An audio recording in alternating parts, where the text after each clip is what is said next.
भयो र उहाँले मानदेवले चाहिँ स्थापना गर्नुभएको जुन मानदेवले स्थापना गर्नुभएको भनेर चिनिने जुन चाणक्य के अरे चाँगु नारायणको जुन मन्दिर छ त्यसको बारेमा महावर्णन उहाँले चाहिँ एक्सप्लेन गर्नुभएको छ। त्यस्तै अरू पनि बिल्डिङको बारेमा जुन पैगोडा आर्किटेक्चर जुन इन्डिया, चाइना, तिब्बत र जापानमा पनि चाहिँ नभेटिएको पैगोडा शैली उहाँले नेपाल भन्ने देशमा आएपछि मात्र एउटा नौलो स्टाइल चाहिँ पाएको अनुभूति गर्नुभएको वर्णन चाहिँ उहाँले लेख्नु भएको छ। त्यसकारण चाहिँ उहाँ चाहिँ खालि यो तलको चाहिँ यो लोल्यान्ड मात्रै होइन, पहाडको एउटा चाहिँ राज्य नेपाल राज्यमा पनि आएर भ्रमण गर्नुभएको यसले पुष्टि गर्दछ। सायद उहाँले चाहिँ धेरै वर्णन गर्नुभएको एउटा दरबार चाहिँ कैलाशकूट भवन पनि हुन सक्छ जुन अंशवर्माको पालामा बनेको थियो भन्ने चाहिँ एउटा किंवदन्ती छ। त आज यो उसमा सबभन्दा बढी चाहिँ हामी चाहिँ हाइलाइट गर्नुपर्ने कुरो हो ह्वेनसाङको नेपाल भ्रमण, वर्तमान नेपाल भ्रमण र तत्कालीन शाक्य किङडम जुन कपिलवस्तु, तिलौराकोट, रामग्राम र यहाँसम्म कि केही विद्वानहरूको भनाइ चाहिँ यस्तो पनि छ कि पुरानो बाटो गएर त्रिवेणी जुन वर्तमान बुढी गण्डकीको जुन भारतको सिमानामा छ त्यो बाटो भएर इन्डियामा छिर्ने पुरानो बाटो थियो, परापूर्वको बाटो। किनभने त्यो बेलामा गुगल म्याप पनि थिएन, के भन्छ यो कम्पास म्याप पनि थिएन, सबैले फलो गर्ने रिभर नै हो, रिभरको बाटो नै जाने हो। र जुन नेपालमा त्रिशुली र सेती नदी आएर मुगलिनमा मिसियो, त्यसपछि नारायणी बन्यो, नारायणी बनेर तल इन्डियाको बोर्डरतिर पुग्दाखेरि गण्डकी र बुढी गण्डकी पनि बन्यो र त्यही बुढी गण्डकी नदी अथवा गण्डक नदी गएर 500-600 किलोमिटर चाहिँ बग्दै बग्दै गएर पटनामा गएर गङ्गा नदीमा गएर मिसिन्छ र यही नै परापूर्वको बाटो थियो भन्ने धेरै चाहिँ मान्छेको बुझाइ छ। तर यो कुरो अब आउने दिनमा दीपक आनन्दले चाहिँ यसलाई क्लेरिफाई गर्नुहुनेछ। त आज सबभन्दा पहिला म चाहिँ दीपक आनन्दलाई नै आफ्नो प्रेजेन्टेसन र आफ्नो भनाइ चाहिँ यसमा प्रस्तुत गर्नलाई म दीपक आनन्दलाई बोलाउन चाहन्छु। दीपक आनन्द भाइ, welcome to this web seminar. Now I would like you to present all your presentation, whatever you have prepared for today, to our distinguished panelists, Venerable Sakya Putta, Karna Sakya Dai, and Nepal Tourism Board CEO, and Mr. Gyanen Rai, and myself, and to all the viewers who are watching this seminar today. So Deepak ji, can you start your presentation? Yes, sir. With thanks a lot for this opportunity. And yes, so the presentation is, I've prepared a very brief presentation, sir. So this presentation is basically about Indo-Nepal Kapilvastu Buddhist Pilgrimage Circuit. And basically, as you have just said, sir, that I'm walking the footsteps of Xuanzang. So objective of this foot journey, I mean, why I'm doing this foot journey is basically about creating awareness about the works of Xuanzang. Because presently the Buddhist pilgrimage is just limited to 8 great places. People like, people who come to Nepal, they just go to Lumbini. They don't go to, many of these people, they don't go to Piligrrimage, they don't go to Gothiawa, they don't go to Nigliawa. So like, they don't even go to Ramagrama. So similarly, it's happening in India also at all these Buddhist pilgrimage sites like Shravasti, Sankasa, Bodh Gaya. People are just going to the main shrine, but Xuanzang has given a detailed description about the subsidiary shrines surrounding the main shrine. So I'm trying to create awareness about all those places, little places around the main places. Also, the second objective is development of the walking pilgrimage trails, because now the time has come that there are many people who are interested to walk the footsteps of the Buddha, where Buddha walked. Like, if many people, as today is the Sala Purnima, so many people would love to walk from Eastern Gate, Kapilavastu to Vaishali, or maybe I like up to Bodh Gaya. So all these walking pilgrimage trails based on Xuanzang and other literature, we have to create all these walking pilgrimage trails in coming 5 to 10 years, so that people who are interested, they can do this walking pilgrimage trails. And third important objective of this walk is to celebrate and commemorate the contributions of Xuanzang. As all of us know that, even if we all of us are aware that all the Buddhist sites that we know presently, it's basically because of the contributions of Xuanzang. It's only his travel accounts, his books, that guide us towards all these places. So this is my pilgrimage trail. This red line is the line where, like, this is the Xuanzang trail. This route is taken by Xuanzang. So this is the Gangetic Plain, and basically the Buddha's sublime wandering was in the kingdoms in the Gangetic Plain. So my walk is also about connecting this ancient kingdoms. Like my walk started from ancient Kuru kingdom, and this is Panchala where Sankasa is there, and then Koshala, Kapilavastu, and then Vajji and Magadha. So basically this walk is about connecting ancient kingdoms. And so I've already walked from here. I've already completed. I could not enter Nepal, so I would be doing it separately some other time. And then from here, I started again from Valmiki Nagar, and presently I'm in Vaishali. So I hope to complete rest of the walk by say September or October. So coming to ancient Kapilavastu Empire, according to Xuanzang, what Xuanzang says. So Xuanzang came to Kapilavastu from Shravasti. So he walked from Shravasti 500 leagues southwest, and he reached Tilarakota, that is present-day Tilarakota, which was a royal city and capital city of ancient Kapilavastu kingdom. And from here he went to Gothiava, that is place of Karakchanda Buddha. And from here he went to the Kanakmuni Buddha place. And then from here he went to Lumbini, touching the Arrow Spring. So this was basically Xuanzang's trail in Kapilavastu. But then, and based on Xuanzang's description, 3 Ashokan pillars were discovered. This is the Ashokan pillar of Lumbini. And I mean, you see, Xuanzang says and things are there. Xuanzang talks about 3 Ashokan pillar in close to Palace City, and all these 3 Ashokan pillars have now been discovered. So this is Lumbini's Ashokan pillar, which was discovered in 1896, I guess, by Führer. And Führer and Nepali prince, Rana. And so this is Ashokan pillar of Lumbini. But then Xuanzang talks about other many small shrines in close to Palace City. Like, he also talks about the city of Karakchanda Buddha. I mean, we have found the place where he got Nirvana, where, I mean, there was a Ashokan pillar, but his city, it is still not discovered. Similarly, the place of Kanakmuni Buddha, it is still not discovered, the city of Kanakmuni Buddha. Then there are other smaller shrines, like, this Arrow Spring is not being still discovered. And then Viduka killed many Shakyan people. So they were like, many stupas Xuanzang mentions. So this site is still not discovered, though there were some guesses about Sagarawa to be the probable site of massacre. And then the place where Buddha, the Bodhisattva Siddhartha, he took his set and he entered into deep meditation. So all those places are still not discovered. But I was going through reports which were published in last 3-4 years, and it says that Nepalese government, in collaboration with some foreign university, they are doing some extensive survey work, exploration work, and they are documenting the sites neighborhood to Tilarakota. And so I hope that in coming few years we will have this complete Xuanzang trail discovered, identified, and then we can have, like, total Xuanzang pilgrimage circuit. But the story doesn't end here, because then there was an excavation in Piprava, because this is present-day boundary of Nepal and India is very recent. In ancient times, the Kapilavastu empire was very big, not very big, but I mean, it was big enough that, I mean, a large part of Kapilavastu is in Nepal, and a part of it is in India also. So, like, this excavation took place in 1898, and they discovered from this Piprava, they discovered many caskets, and those caskets had relics, and it mentions about that these relics belong to Shakyan people. These relics were Buddha, their share of Buddha relics, which they enshrined here. So more excavation took place in 74-75, and it was discovered that this Ashokan, relic stupa, it was surrounded by many monasteries, and these monasteries, the ceilings, it read Mahakapilavastu Bhikkhu Sanghasya. So this was the site of the most important, like the central monastery of Kapilavastu empire.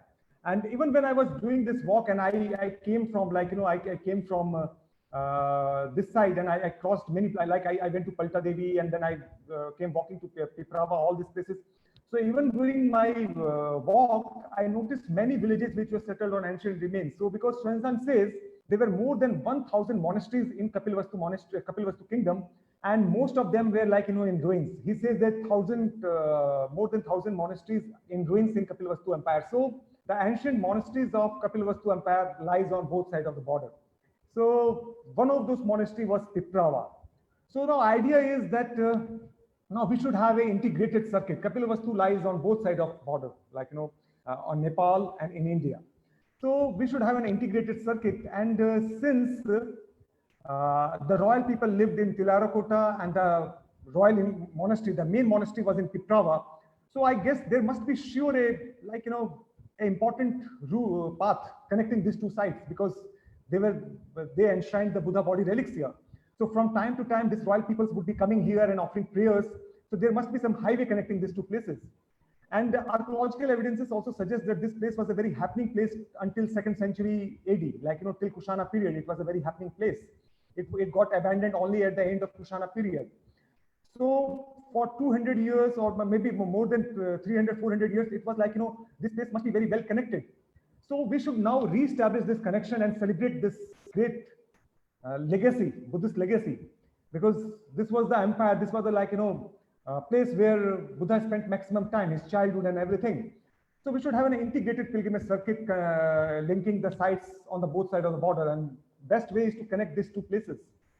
And maybe we can have a procession every year, joint procession to celebrate this legacy. I mean, these are few ideas which comes to my mind. I mean, this is not a very difficult task. We can do this. So another important thing that comes to my mind when we talk about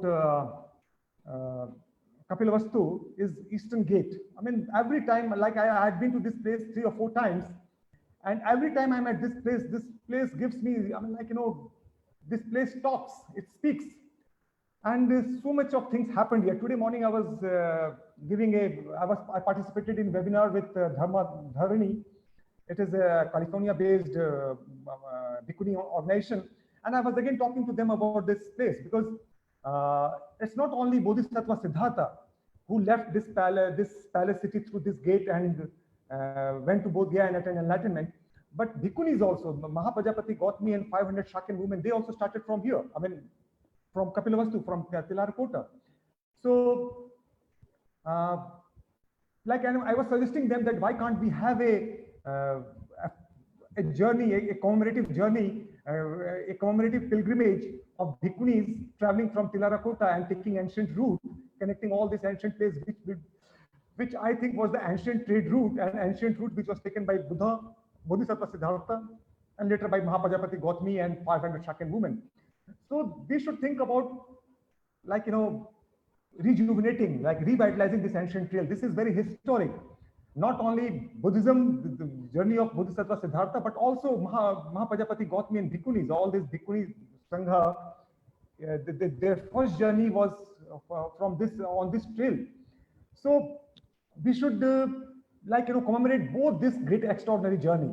Like today's Ashala Purnima, if I was given an opportunity, I would have loved to walk from Kapilavastu to all the way. I mean, I would have loved to start my walk in Kapilavastu on the night of Ashala Purnima, because that is when Bodhisattva Siddhartha started his journey at the middle of night. I would have also loved to do that, and I think many people all over the world, they would love to do this. So this is a very important pilgrimage product. I would call it product, because I mean, many people like me would love to walk. I mean, as a commemorative walk, maybe not whole 100, 200 kilometers, 300 kilometers, but maybe they would love to walk from here to Lumbini, overnight journey, 27, 30 kilometers. And then maybe, I mean, this can be developed as a very important pilgrimage to tourism product. So this is basically my idea, that this is what we should do. We should try to sell this two great events which took place in Kapilavastu, this Tilarakota Palace city. So this is all I have to say for now. And sir, back to you.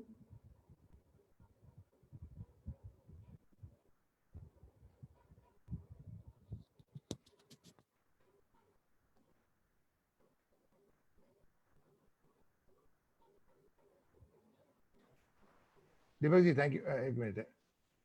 Deepakji, thank you. Hello, can you hear me? Yes. Okay, thank you for all your explanation. The whole idea is, we appreciate, we admire your effort to retrace it, to re-establish it, because these are all heritage routes, heritage sites, okay? For Buddhism, for Buddhist pilgrims or future bodhisattvas, or for future tourism product. But these are all heritage and all history. So we all have to save it, and you are doing a great job to retracing it or re-establishing it. So now I would like to invite Venerable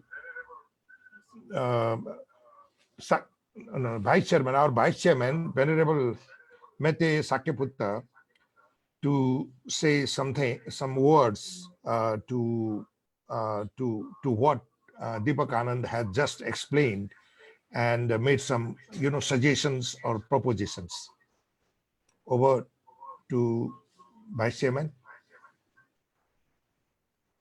Surincha? Hi. Namaste, सबैलाई. Can you hear me? Yes. यहाँलाई. सबैभन्दा पहिला यो हाम्रो लुम्बिनीको goodwill ambassador पनि हुनुहुन्छ आदरणीय विक्रम सरलाई धन्यवाद छ. र हाम्रा मित्र दीपक आनन्दजीको प्रस्तुतिको लागि पनि साधुवाद छ, एकदम सुन्दर. मैले केही विशिष्ट व्यक्तित्व यहाँ देख्दैछु. विशेष गरेर हाम्रो आदरणीय कर्ण साक्यजीलाई उहाँले लुम्बिनी र कपिलवस्तुको माया छाड्नु भएको छैन. हाम्रो प्रस्तुति पनि आइदिनु भएको छ, हामी कृतज्ञ छौँ. त्यस्तै हाम्रा मित्र धनञ्जय रेग्मीजी पनि आउनु भएको छ, समय दिइराख्नु भएको छ, उहाँप्रति पनि आभारी छु. मैले अम्बिकाजीलाई पनि कता कता पार्टिसिपेन्ट्समा देखेँ, लुम्बिनीप्रतिकै मायाले होला. हाम्रो कोषाध्यक्षजीहरू हुनुहुन्छ विकास कोषको, वसन्त बिडारी सर पनि देखेँ. त्यहाँ थुप्रै सायद हुनुहुन्छ होला लुम्बिनीलाई माया गर्ने, नाम थाहा भएन. यो यहाँहरू सबैलाई आज अषाढ पूर्णिमाको मङ्गलमय शुभकामना दिन चाहन्छु. अहिले कोभिडको महामारीले सारा संसारलाई स्ट्याग्नेन्ट गराए तापनि प्रविधिको कारणले होस् हामी यसरी जोडिन पाएका छौँ. अब संक्षेपमा बौद्ध दर्शनभित्र अषाढ पूर्णिमाको महत्त्व साह्रै ठुलो रहेछ. यो बौद्ध दर्शनभित्र मात्र नभएर सनातन बेलादेखि नै यसलाई चातुर्मासको रूपमा आउने गरेको छ. बौद्ध दर्शनमा कस्तो संयोग जोडिएको छ भने आजैको दिन महामाया देवीले चाहिँ बोधिसत्व हात्तीको रूपमा घरमा बस्न आएको सपना देखेको संस्मरण गर्ने गरिन्छ. त्यही भएर बौद्ध परम्परामा चाहिँ बोधिसत्व चाहिँ तुषित देवलोकबाट झरेर गर्भवास गर्न आएको दिन पनि आजै मानिन्छ. महाविनिष्क्रमण गरेको पुण्यतिथि आजको जोडिएकै छ आजको. बौद्ध दर्शनका धेरै घटनाहरू आजको दिनसँग जोडिन्छ. आजैको दिनमा भगवान बुद्ध आफ्नी आमा बितिसकेको आमालाई अभिधर्मको देशना दिन जानुभयो भन्ने गरिन्छ भने आफ्नो छोरा राहुल कुमारलाई पनि आजैको दिन प्रवचित गर्नुभएको मानिन्छ. यता श्रृङ्खलै छन्, हामी जोड्दै गयौँ भने श्रृङ्खला नै छन्. करिब 25-30वटा बौद्ध घटनाहरूको संयोग चाहिँ अषाढ पूर्णिमामा जोडिन आउँछ. सम्पूर्ण बौद्ध मार्गीहरूले आजको दिनबाट प्रारम्भ गरेर आउँदो 3 महिना स्ट्रिक्टली रिट्रिटमा बस्ने, वर्षायाममा बस्ने, मेडिटेसन, कन्टेम्प्लेसन र रिफ्लेक्सनमा समय बिताउने गर्नुहुन्छ. आजको यो टक अर्गनाइज गर्ने यसको कन्टेक्स्ट चाहिँ थोरै के छ भन्दाखेरि अबको आउँदो दिनहरूमा हामीले कपिलवस्तु क्षेत्रको समग्र कपिलवस्तु क्षेत्रको एउटा खाका के कस्तो निकाल्ने हो त्यो एउटा मूर्त रूप दिन चाहन्छौँ. यहाँहरूलाई धेरै जसोलाई चाहिँ अवगतै छ, हामी करिब करिब 1.5 वर्षदेखि चाहिँ यो ग्रेटर लुम्बिनी एरियाको प्लानिङका लागि धेरैवटा वर्कसपहरू गऱ्यौँ, जसमध्ये रामग्रामको गुरुयोजना चाहिँ धेरै प्रयासबाट टुङ्गिएर सामान्य राष्ट्रपतिजीबाट घोषणा भएर राष्ट्रिय प्राथमिकतामा परेको छ यो वर्ष। त्यस्तै दोस्रोमा चाहिँ आउँदो यो वर्षभित्र चाहिँ बृहत्तर लुम्बिनी क्षेत्रको अर्थात् रामग्रामदेखि लिएर कपिलवस्तु शाक्य राजधानी क्षेत्रलाई जोडेर यसको आउँदो 200-300 वर्षसम्मको खाका के हुन्छ, डेभलपमेन्ट प्लान के हुन्छ, कन्जर्भेसन प्लान के हुन्छ र अन्ततोगत टुरिज्म प्लान के हुन्छ, त्यो हामी कङ्क्रिट रूपमा दिन चाहन्छौँ।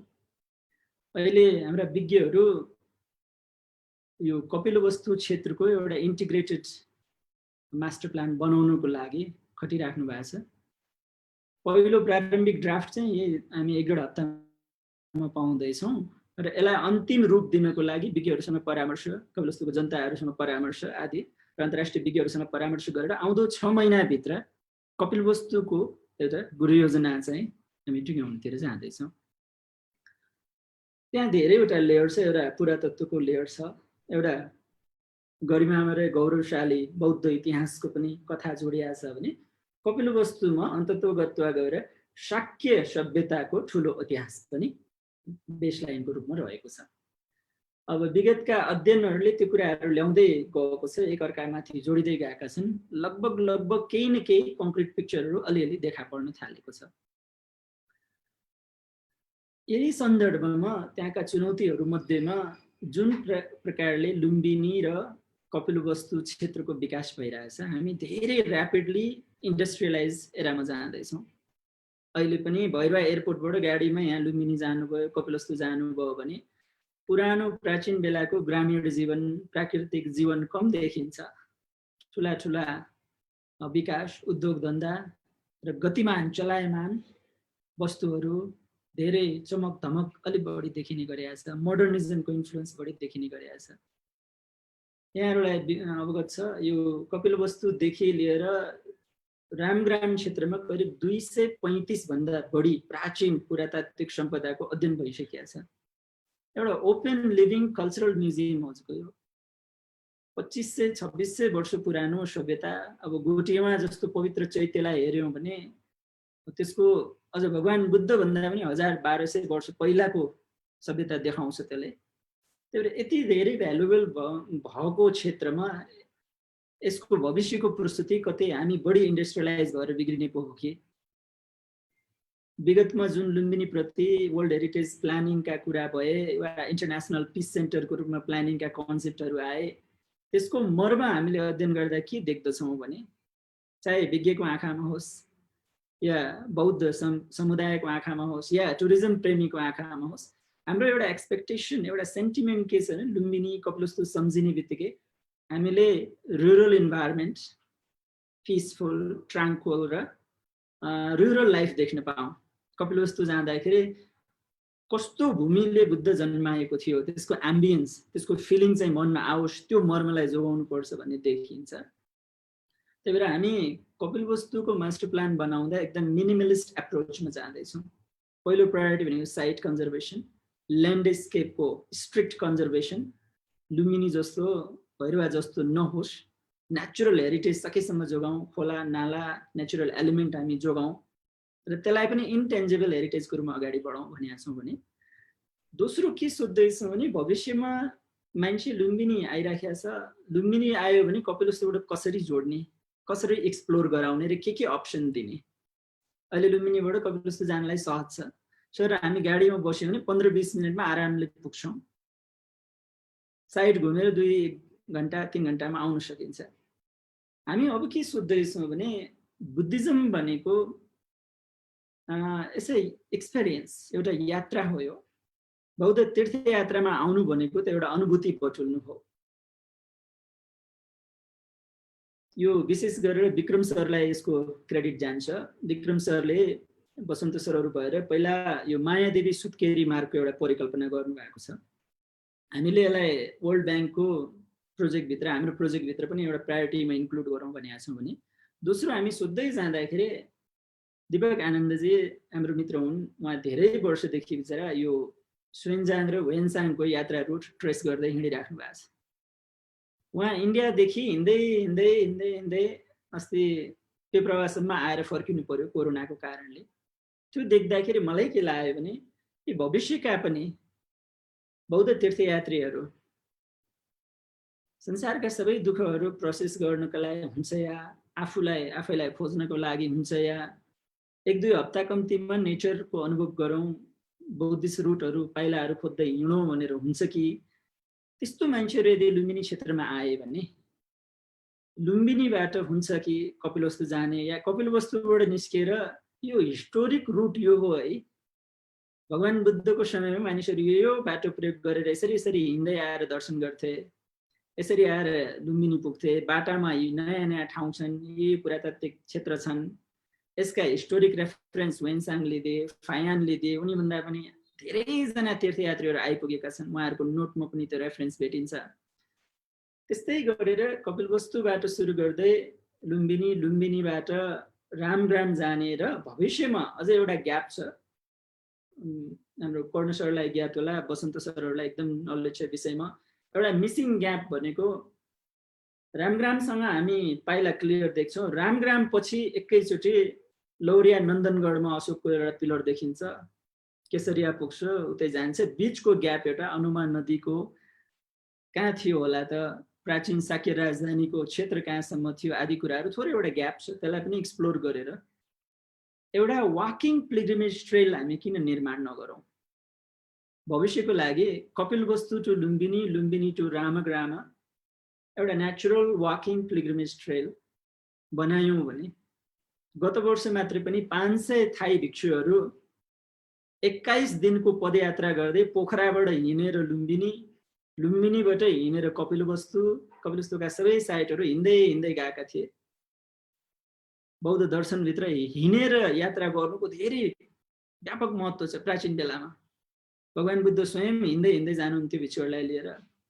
अघि दिपकजीले भन्नुभयो बौद्ध इतिहासमा भिक्षुणीहरूको परम्परा सुरुवात भएको पनि भगवान बुद्धकी सानी आमा प्रजापति गौतमी बुद्धको बुवा शुद्धोधन महाराजको मृत्यु पश्चात महारानी भएकी महिला खाली खुट्टा त्यो दरबारबाट 500 शाक्य महिलाहरूलाई लिएर पैदल पैदल त्यही कपिलवस्तु दरबार छोडेर वैशालीसम्म गएर भिक्षुणी वंश स्थापना गर्नुभएको पनि कथा छ।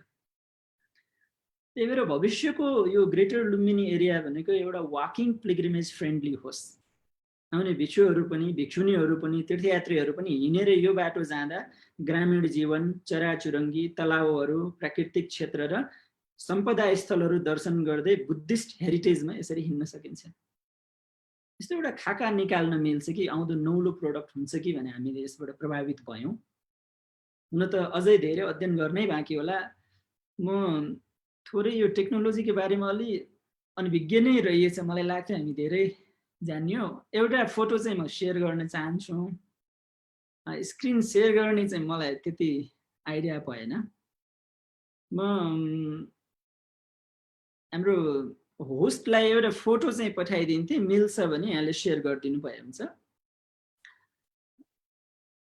यो विगतका वर्षहरूमा हजुर हुन्छ पठाइदिनुस् न। मैले यहाँ च्याटमा राख्दैछु हजुरको। यो सरलाई मैले जानकारी गराएँ। हामीले गत अप्रिल 2020 मा दुराम विश्वविद्यालयको पुरातत्व विभाग, इन्डिया आर्कियोलोजिकल सोसाइटीको सर्वेको director general, Pakistan, Bangladesh, Iran आदिका सबै पुरातत्वका डिजी साहबहरू, विज्ञहरू, नेपालको हाम्रो पुरातत्व विभाग राखेर एउटा 2-3 दिने कार्यशाला गोष्ठी चाहिँ गराएको थियौँ लुम्बिनीमा। त्यो के को लागि भन्दा कपिलवस्तु चाहिँ यसका एट्रिब्युट्सहरू के हुन्, यो कपिलवस्तुलाई चाहिँ शाक्यहरूको राजधानीको रूपमा स्थापित गर्नुको लागि के प्रमाण भयो भनेर हेर्दै जाँदा त्यहाँ हाम्रो पुरानो उत्खनन भएका सबै अध्ययन हेर्दाखेरि कपिलवस्तुदेखि लुम्बिनीको बिचमा अहिले यो बिचमा मात्रै पनि पिल्ग्रिमेज हिँड्ने पदयात्रीहरूको लागि आराम गर्ने शालाहरू भेटिएको छ ठाउँ ठाउँमा। हरेक थोरै थोरै डिस्टेन्समा, हरेक केही कोस्टमा।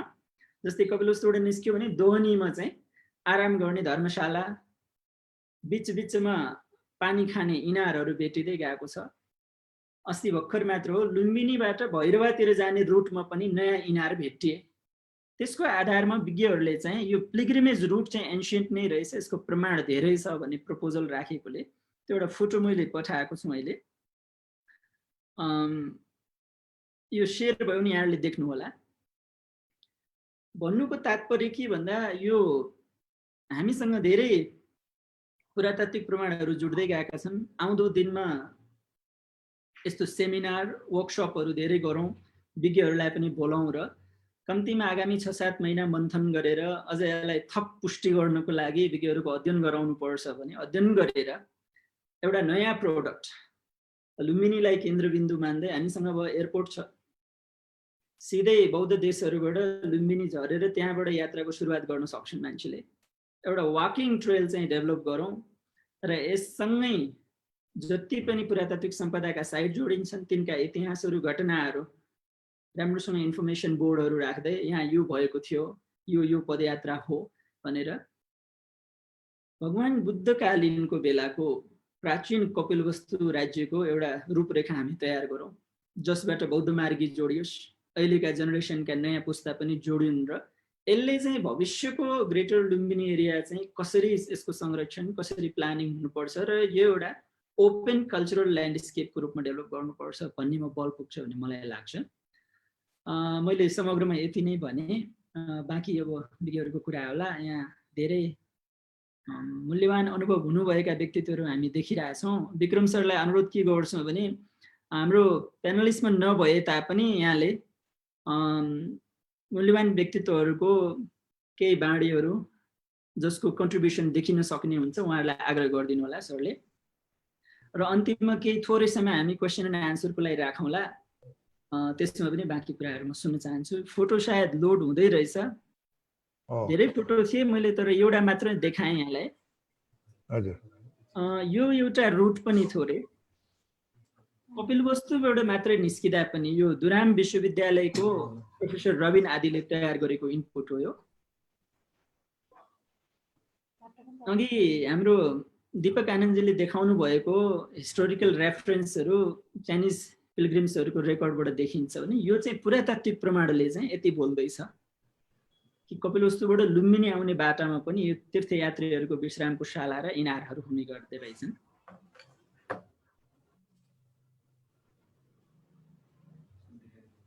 र यो कमिटीले एउटा फर्दर रेकमेन्डेसन के गरेको छ भने सम्भवतः रामग्राम भैरवा र लुम्बिनीका बिचमा यस्ता इनार अझ धेरै हुनुपर्छ, यसको पनि थप अध्ययन गर्नु पर्ला भन्ने रेकमेन्डेसन एउटा गरेको छ। मैले अब अहिलेलाई यति मात्र भनौँ, यहाँहरूलाई साधुवाद पनि दिन्छु। आजको यो चर्चा यो विमर्श चाहिँ राम्रा कन्क्लुजनहरू राम्रा सुझाव आउन्, यसलाई हामी नोट गर्नेछौँ, मन्त्रालय पनि हामी सेयर गर्नेछौँ र आउँदो दिनमा यो ग्रेटर लुम्बिनी एरियाको प्लानिङको काम एग्रेसिभली हाम्रो तर्फबाट कपिलवस्तुको गुरुयोजना बढाउन पोस्टबाट लागि परेका छौँ भने वर्ल्ड ब्याङ्क र हाम्रो सहकार्यमा ग्रेटर लुम्बिनी एरियाको केही कन्सेप्चुअल प्लान चाहिँ आउँदो डिसेम्बरसम्म फाइनल गर्ने भनिएको छ। त्यसको पनि केही खाका होला, त्यसमा यो कुराहरू चाहिँ समावेश छ भने यति मात्र भने मैले। मलाई अनम्युट गरौँ। धन्यवाद सर। हस्, thank you vice chairman and हाम्रो भेनरेबल साक्य मध्य साक्यपुता पनि भनेर हामी आदर गर्छौँ। Thank you for your input. र अहिले हाम्रो भाइस चेयरम्यानबाट जे आज्ञा भयो हुनुपर्ने त्यही हो।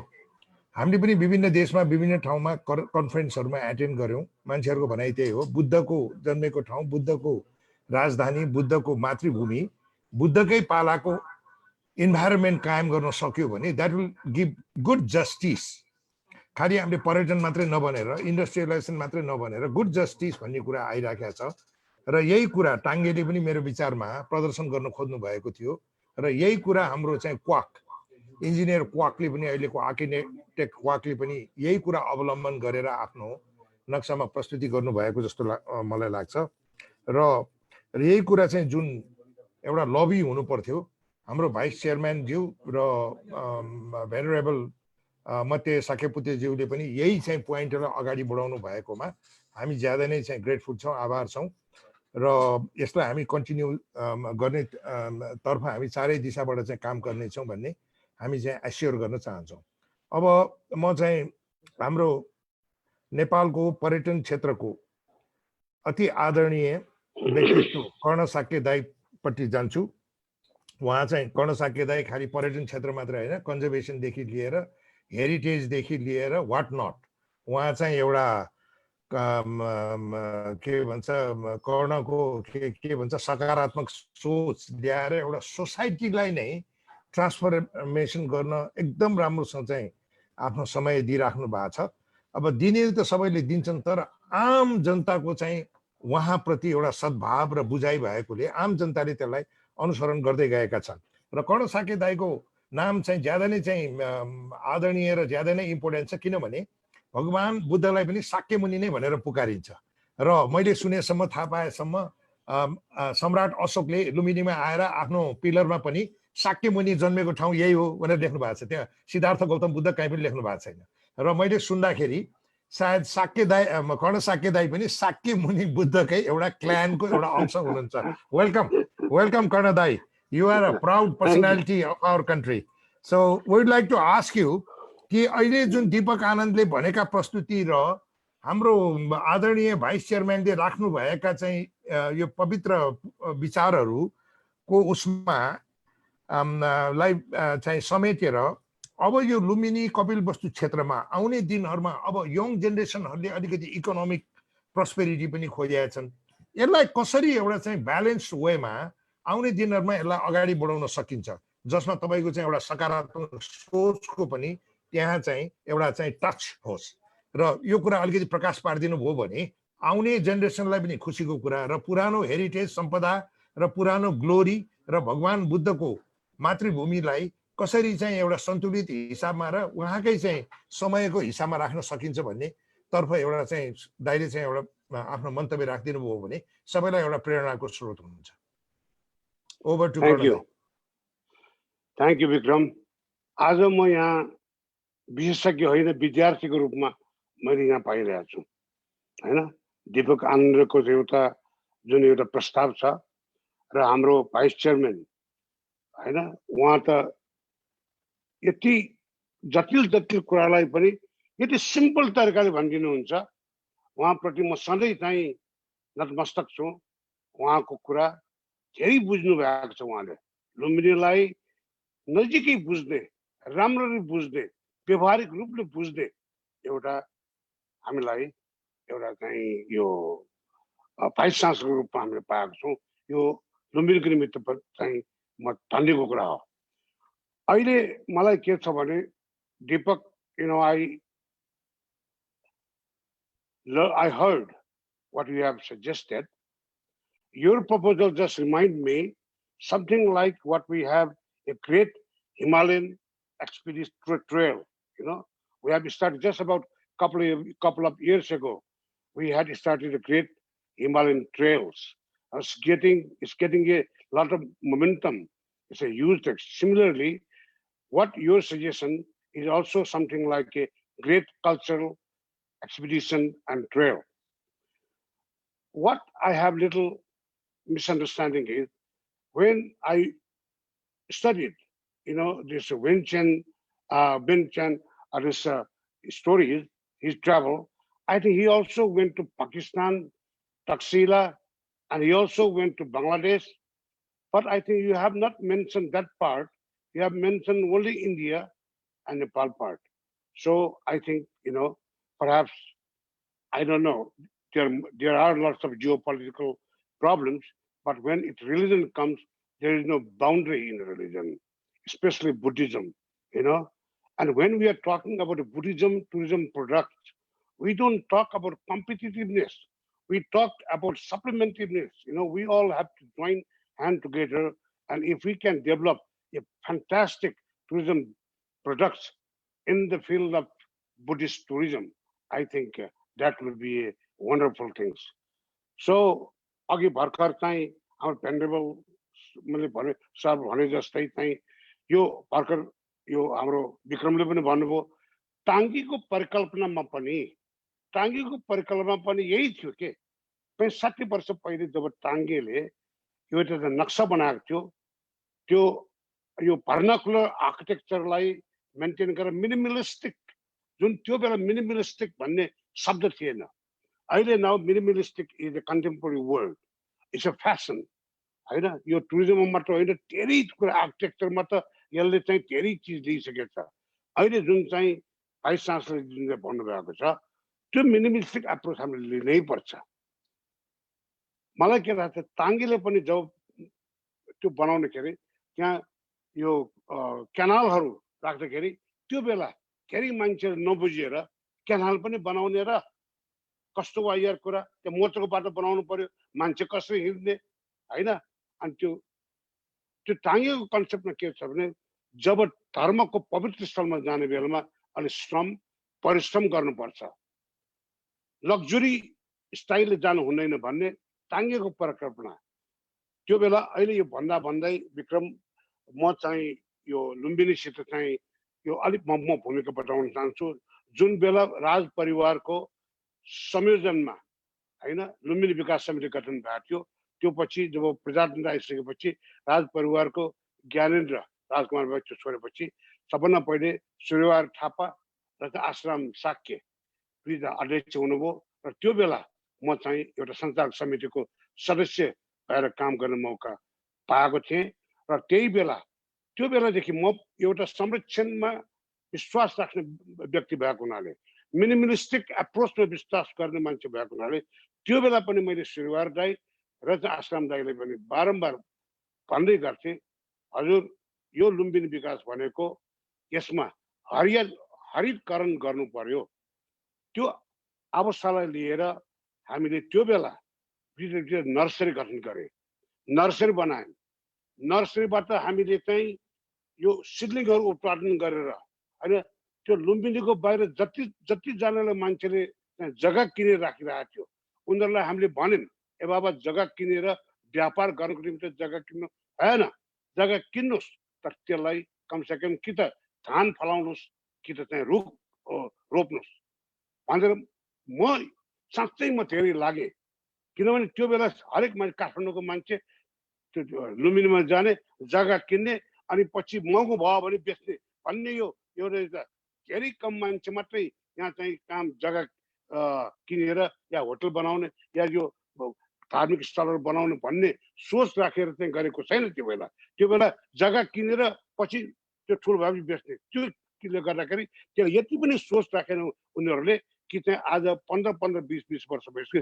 त्यो जग्गा जस्तोको त्यस्तै छ न त्यहाँ धान फलेको छ न त्यहाँ रुख फलेको छ त्यो बेला चाहिँ धानै फलाउनु छैन भने रुख मात्रै राखिदिएको भए त्यो ठाउँ अलि हरियाली हुन्थ्यो आज हेलिकप्टरबाट हेऱ्यो भने खालि 3 स्क्वायर लुम्बिनीको सेक्रेट गार्डनको 3 स्क्वायर बगैँचा मात्रै हरियाली देखिन्छ अरू जम्मै चाहिँ नाङ्गो देखिन्छ यो लुम्बिनीको चाहिँ एम्बियन्स जुन चाहिँ भन्नुभयो लुम्बिनीको एम्बियन्स लुम्बिनीको परिकल्पना त्यो 3 स्क्वायर फिटबाट 3 स्क्वायर माइलले त गर्दैन त्यसैले 2004 सालमा मलाई अर्को एउटा अवसर पाएँ सेकेन्ड बुद्धिस्ट वर्ल्ड कन्फरेन्समा मलाई एउटा प्रस्तावना पेश गर्ने चाहिँ मलाई मौका पाएँ मैले अनि त्यही बेला डाक्टर क्वाकको परिकल्पनामा आधारमा बसेर मैले आफ्नै तरिकाले चाहिँ वर्ल्ड पिस सिटीको परिक्रमा गरेर मैले चाहिँ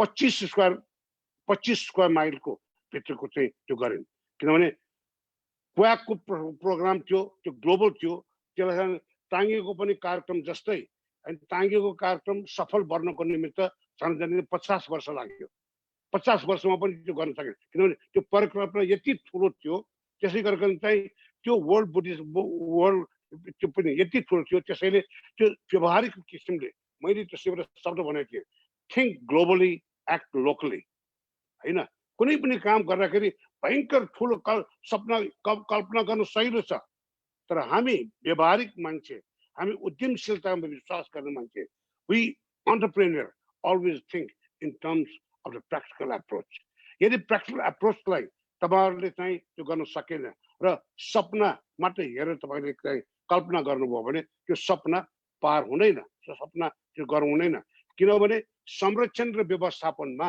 एउटा चिज हामीले के विचार गर्नुपर्छ भने म सबै सहभागी साथीहरूलाई भन्छु हामी सबै एउटा संरक्षण लुम्बिनी भने एउटा संरक्षण र व्यवस्थापन गर्ने एउटा लक्ष्य हो त्यो भावनाले मात्र त्यहाँ हुनुहुँदैन किनभने त्यो संरक्षण र व्यवस्थापन जब गरिन्छ त्यो बेला दुईटै चिजको आवश्यकता छ सपना पनि हेर्नु पर्यो र सपनालाई व्यवस्थापन पनि गर्नु पर्यो सपना र विप्लवको तालमेल मिलाउन जानु भने यो कार्यक्रम सफल हुन्छ सपना र विप्लवको तालमेल मिलाउन सकेन खालि सपना मात्रै हेरेर डन किजो भन्ने एउटा जुन चाहिँ स्प्यानमा हैन त्यो कल्पना मात्रै गरिराख्ने अनि त्यसको कल्पना कहिले साकारै हुँदैन हैन हामी कहाँ पनि नेताहरू धेरै छ हैन सपना मात्रै हेर्छ कल्पना गर्न सक्दैन र विपनामा हेर्न सक्दैन त्यसकारण सपना र विपनाको तालमेल मिलाउनु भनेको आलु जोखे जस्तै हो दुईटा ठकमा आलु जोख्ने ठक कति छ आलु कति छ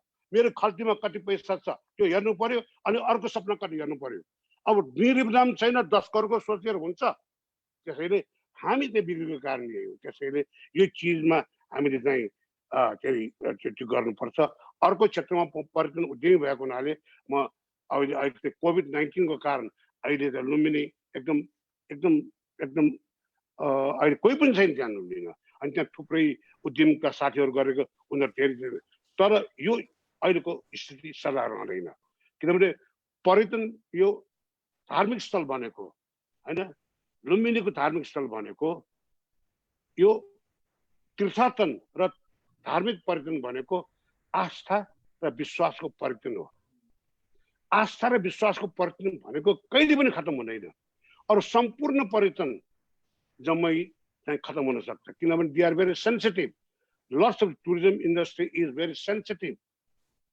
but at the same time the religious tourism though it is sensitive but it is based on the faith and त्यो जब आस्था र विश्वास मनमा जाग्छ त्यो बेला मान्छेले खाँदैन तर आस्था र विश्वास त्यो पवित्र मनमा गएर भगवानको माथा टेक्न जान्छ हैन अहिले कोरोनाको टाइममा 4 5 महिना हामी चाहिँ एउटा बन्धक भएर बाँच्यौं बन्धकै भएर बस्यौं हैन डर र त्रास पनि के हुने हो म मर्ने हो कि बाँच्ने हो कि यो देश के हुने हो अनि डर र त्रासको आधारमा we become a prisoner of the COVID-19 अब जब हामी खुल्ला हुन्छ हैन अब के हुन्छ भने खुला भएपछि उनीहरुले के सोच्छ भने अब मेरो जीवन दोस्रो जीवन पाएँ मैले हैन मैले त साथै भनिरहेको मैले दोस्रो जीवन पाएँ जस्तो लागिरहेको छ थुप्रै मान्छे दोस्रो जीवन पाएँ भनेर सोचिरहेको छ जब दोस्रो जीवन पाएँ भनेर सोच्छ त्यो मान्छेले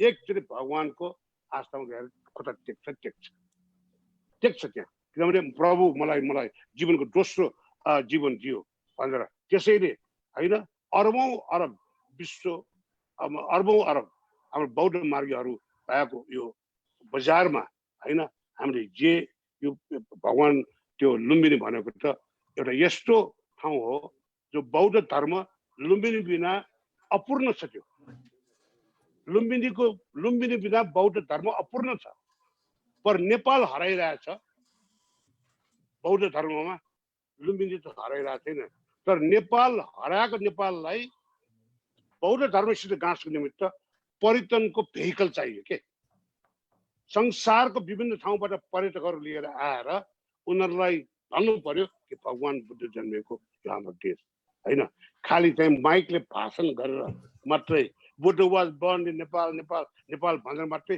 त्यो त्यही सपना मात्रै हेरेर डन किजोटिक भन्ने कुरा त्यही हो हैन यो पर्यटनलाई चाहिँ यसलाई चाहिँ धेरै ठुलो भूमिका खेल्नु पर्छ पर्यटन आज पर्यटनले गर्दाखेरि हामी गर्वका साथ बाँच्न सकिरहेका छौँ लुम्बिनीलाई विश्व सामु त्यो गर्न सकिरहेका छौँ र सबभन्दा राम्रो कुरा म पहिले पनि भन्थे यो के हो भने चाहिँ यो बुद्ध धर्म भनेको कुनै दन्त्य कथाबाट सुरु भएको धर्म होइन यो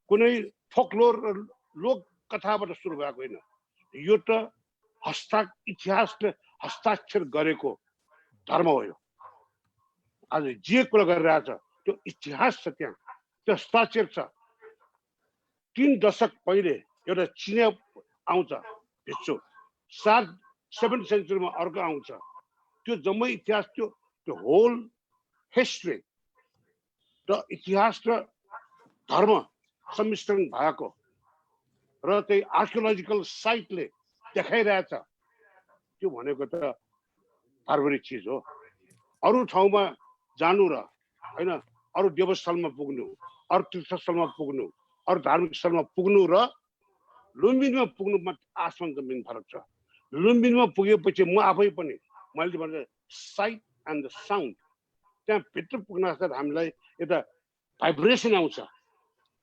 sight and sound. Buddhism is the only religion where we can find the invisible sight and sound. Whereas in other places, there is no, there are sound, sight, but there are no sound. Lumbini is the one of the rare place where we can find the sight and the sound. त्यसैले अहिले जुन चाहिँ कपिल वस्तुको जुन कुरा गरिराख्नु भएको छ हैन दीपक आनन्दले जुन कुरा it's a really nice proposal. We got to really work it out. I mean, अझ सकिन्छ भने पाकिस्तानले पनि राख्नु परेको तक्सिला बङ्गलादेशको कतिपय कुराहरू त्यहाँ छ तिनीहरूलाई पनि राख्नु पर्छ कि त्यो अब वकिङ गरेर पिलग्रिममा अनि यो म just I will just give an example थमेलबाट थाइतीबाट कोइटी हिँड्ने अहिले एउटा चाहिँ के यो हेरिटेज वक छ that is so popular nowadays people want to touch the vibration of history with pancha tattva त्यो फिल्म हेरेर भिडियो हेरेर यात्रा गरिँदैन संसारमा यात्रा सफल त्यो बेला हुन्छ जब पञ्चतन्त्र खुट्टाले टेक्नै पर्छ हातले छुनै पर्छ नाकले बास लिनै पर्छ बस त्यो हो पञ्चतन्त्र नत्र त त्यो के भर्चुअल रियालिटीको फिल्महरू हेरेर भइहाल्यो नि हैन त्यो 3 डाइमेन्सनल फिल्महरू हेरेर अमेरिका पनि त्यही हेर्ने नेपाल पनि त्यही हेर्ने स्वयं पनि त्यही हेर्ने त्यति बेला टुरिज्म किन चाहियो तर त्यो हेरेर कहाँ बिर्सिन्छ नि त्यो कहाँ हो कहाँ टच गरेपछि जब भगवानले छुन्छ जब आँखा चिम्लेर प्रार्थना गर्छ अनि पछि जिउभरि न्यानो हुन्छ के we become warm that is what is the real tourism त्यसैले अहिले जुन चाहिँ ट्रेलको कुरा गरिराख्नु भएको छ जुन चाहिँ अहिले चाहिँ त्यो कुरा गरेर this is a perfect I think we should do it र चाहिँ मिनिमलिस्टिक जुन चाहिँ एप्रोच जुन चाहिँ छ होइन त्यो हामी अहिले चाहिँ यो चाहिँ जुन एउटा चाहिँ एउटा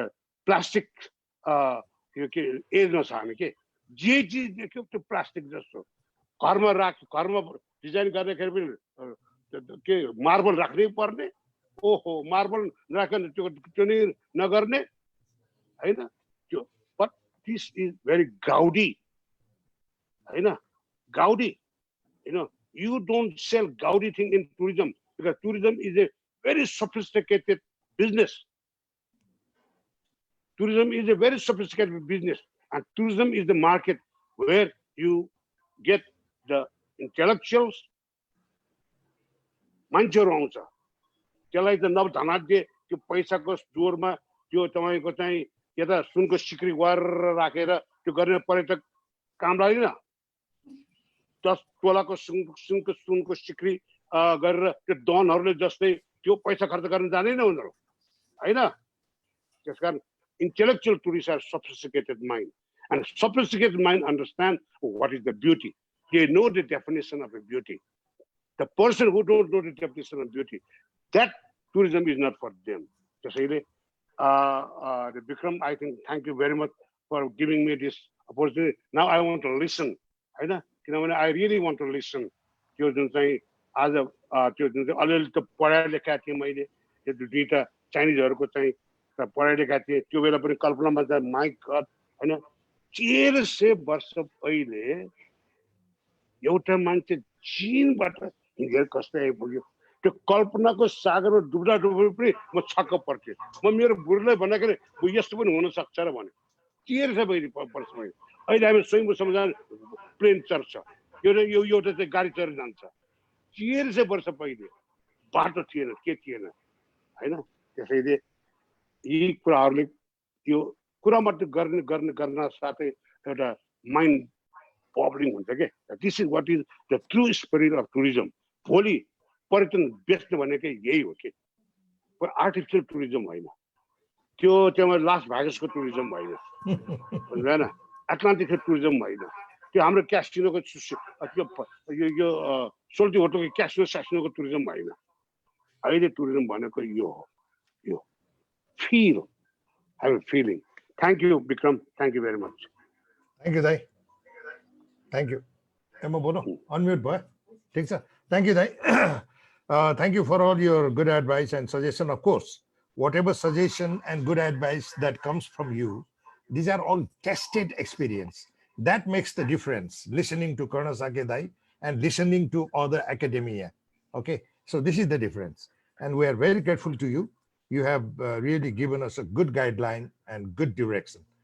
अब म चाहिँ हाम्रो टुरिज्म बोर्डको CEO श्री धनञ्जय रेग्मी सरसँग चाहिँ म अब रिक्वेस्ट गर्छु कि उहाँले पनि welcome to this forum and seminar whatever we say उहाँलाई चाहिँ म के रिक्वेस्ट गर्छु भने अब अहिले जुन अनरेबल भाइस चेयरम्यानले जुन भन्नुभयो जुन आज्ञा भयो यस्तो यस्तो गर्न सक्यो भने एकदम राम्रो हुन्छ र यो गर्नु पनि पर्छ भन्नुभयो आई फुल्ली एग्री र कर्णदाले जुन भन्नुभयो अब फ्युचर टुरिज्म भनेकै यही हो र तपाईँ आफै नेपालको हाम्रो अब टुरिज्म बोर्ड भने मुटुको ढुकढुकी you are leading that institution or organization त आउने दिनमा तपाईँको विचारमा अहिले जुन जुन यो प्रस्तुति भएको छ हाम्रो भाइस चेयरम्यान सरबाट कर्ण साकेदाईबाट र दीपक आनन्दले चाहिँ यो पुरानो चाहिँ हेरिटेज पिल्ग्रिमेज ट्रायलहरूलाई पनि कसरी टुरिज्म प्रडक्ट बनाएर चाहिँ एउटा सस्टेनेबल टुरिज्म ब्यालेन्स टुरिज्म चाहिँ रेस्पोन्सिबल टुरिज्म ल्याउन सकिन्छ भन्ने जुन कुरा आयो यसमा यहाँको के कस्तो चाहिँ भनाइ अथवा मन्तव्य छ त्यो एउटा प्रकाश पारिदिन र हाम्रो सबै चाहिँ दर्शकवृन्द as well as present and future generation of नेपालको लागि एउटा गाइडलाइन बन्न सकोस् हस् over to Dhananjay Regmi sir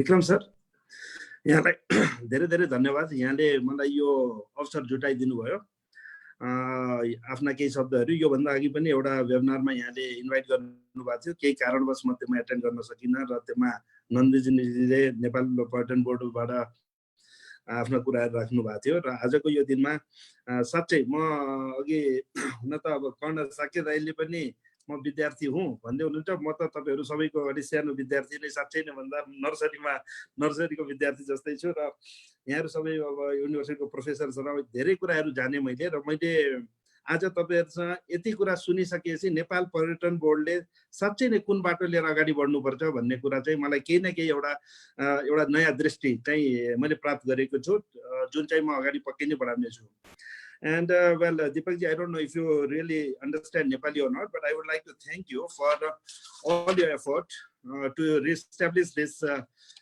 food trail, food journey, what was there in the past. And I thought that really it's a very, very, really a good job that what you have done and what you are still doing. So I would like to congratulate for this, what you have done. I think this is really going to be one pilgrimage product for the coming generation, and from Nepal Tourism Board, I certainly going to support and promote it all over the world. Once it's completed and once it will develop in a jointly by the Nepal and all if we agreed, then certainly I will take it as one agenda of Nepal Tourism Board to promote it all over the world. This is what I would like to commit to you. And okay, so let's get back to again the Vikram Dai. Sorry, to the Matreji. Matreजीले राख्नु भएका धेरै कुराहरू सुन्न हुन त उहाँसँग मेरो एउटा दुईटा अवसरमा कुरा पनि भएको थियो र उहाँले धेरै नै मलाई अब कुरा गर्दाखेरि मैले बुझिरहेको थिएँ उहाँ त्यस लुम्बिनीको कसरी विकास गर्ने भन्ने कुरामा धेरै नै चिन्तित हुनुहुन्छ र कता कता म आइसकेपछि नेपाल पर्यटन बोर्ड र लुम्बिनी ट्रस्ट को बिचमा कुनै पनि मिटिङमा म बसेको मिटिङमा मात्रेजी नहुने, मात्रेजीहरूको लुम्बिनी ट्रस्टै छुट्टै चाहिँ ऊ भए जस्तो एउटा टुरिज्मसँग पर्यटन बोर्डसँग नजोडिकन अगाडि बढाए जस्तो मैले बुझेको छु। र जहिले पनि मैले के भने यो हाम्रो लुम्बिनी ट्रस्टले गरेको जे जति छ अथवा लुम्बिनीको क्षेत्रको ओभरअल विकास हामी जसरी गर्छौँ त्यो गरिसकेपछि त्यसलाई अन्तर्राष्ट्रिय बजारमा चिनाउनु त्यत्तिकै महत्त्व छ। र त्यसमा चाहिँ पक्कै पनि पर्यटन बोर्ड एउटा महत्त्वपूर्ण सहयात्रीको रूपमा काम गर्न सक्छ भन्ने मलाई लाग्छ। र म धन्यवाद दिन चाहन्छु ती साथीहरू जसले चाहिँ अस्ति लुम्बिनीको वरिपरि रहेका सिमेन्ट फ्याक्ट्रीहरू केही 1 वर्ष अगाडि हो के अरे उहाँहरूले रिट दिएर त्यो सबै फ्याक्ट्रीहरूलाई बन्द गर्न चाहिँ लगाउनु भयो र त्यसले गर्दाखेरि त्यहाँको अब वातावरण पहिलाभन्दा केही राम्रो भएर गएको छ। र वातावरणसँगै पहिला किनभने कुनै पनि ठाउँको महत्त्व आफ्नो एउटा ऐतिहासिक महत्त्व जोडिएको हुन्छ र त्यो ऐतिहासिक महत्त्व जोडिएको ठाउँ आफैमा रमणीय र एउटा चाहिँ प्राकृतिक रूपले सुन्दर पनि हुनुपर्छ। जुन कुरा हाम्रो कर्ण दाइले राख्नुभयो रुख रोप्न प्रमोट गरेका कुराहरूदेखि इभन रुखै रोप्न नसकिने धानै मात्रै लगाए पनि ग्रिनरी देखिन्थ्यो भन्ने हिसाबले उहाँले आफ्नो कुराहरू राख्नुभयो, जुन कुरा साँच्चै नै सराहनीय छ। र मैले के देख्दैछु भने म पनि 1-2 फेरि भिजिट गरेको छु। मैले हुन त म भाग्यले सारनाथ पनि जान पाएको छु, बौद्ध गया नि जान पाएको छु र यहाँ पनि मैले 1-2 फेरि भिजिट गरेको छु। साँच्चै नै हामीले यहाँको इन्भाइरोमेन्टमा लागेका साथीहरूले सिमेन्ट फ्याक्ट्रीहरूलाई बन्द गर्न अथवा उहाँहरूलाई रोक्नेतिर काम गर्नु नै भयो। तर हामीले पनि यसलाई चाहिँ अलिकति बढी ग्रिनरी बढाएर काम गर्नुपर्ने एउटा देखिन्छ। र अहिले नयाँ जुन रिसर्चबाट नयाँ साइटहरू नयाँ इनारहरू पत्ता लागेको कुरा जुन मात्रेजीले भन्नुभयो ती कुराहरूलाई पनि अझ हामीले उजागर गरेर त्यो ट्रेललाई अझ इस्टाब्लिस गर्नतिर लाग्नुपर्छ। र त्यसमा नेपाल पर्यटन बोर्ड प्रत्येक कुरामा सहकार्य गर्न तयारै छ। यो एउटा कुरा भयो। त्यसबाहेक मैले सबभन्दा देखेको के भने अब एउटा प्रोडक्ट बनाउँदाखेरिमा प्रोडक्ट बन्नु आफैमा एउटा त इतिहास बोक्यो, त्यो आफैमा एउटा प्रोडक्ट हो। र त्यसलाई चाहिँ यो प्रोडक्ट हो भनेर अगाडि लिएर आउने एउटा कुरा भयो।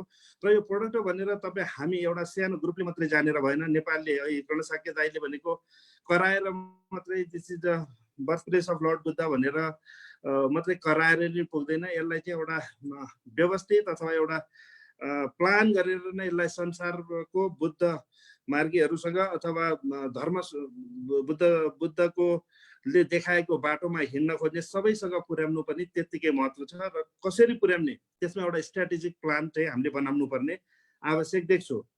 अहिले लुम्बिनी ट्रस्टले आफ्नो तर्फबाट गरिरहेका कामहरू ठिक छ। अब हजुर हामी यो आजको दिनमा हजुरहरू जति हुनुहुन्छ म हजुरहरूलाई एउटा स्पेसल टिम फर्म गरौँ।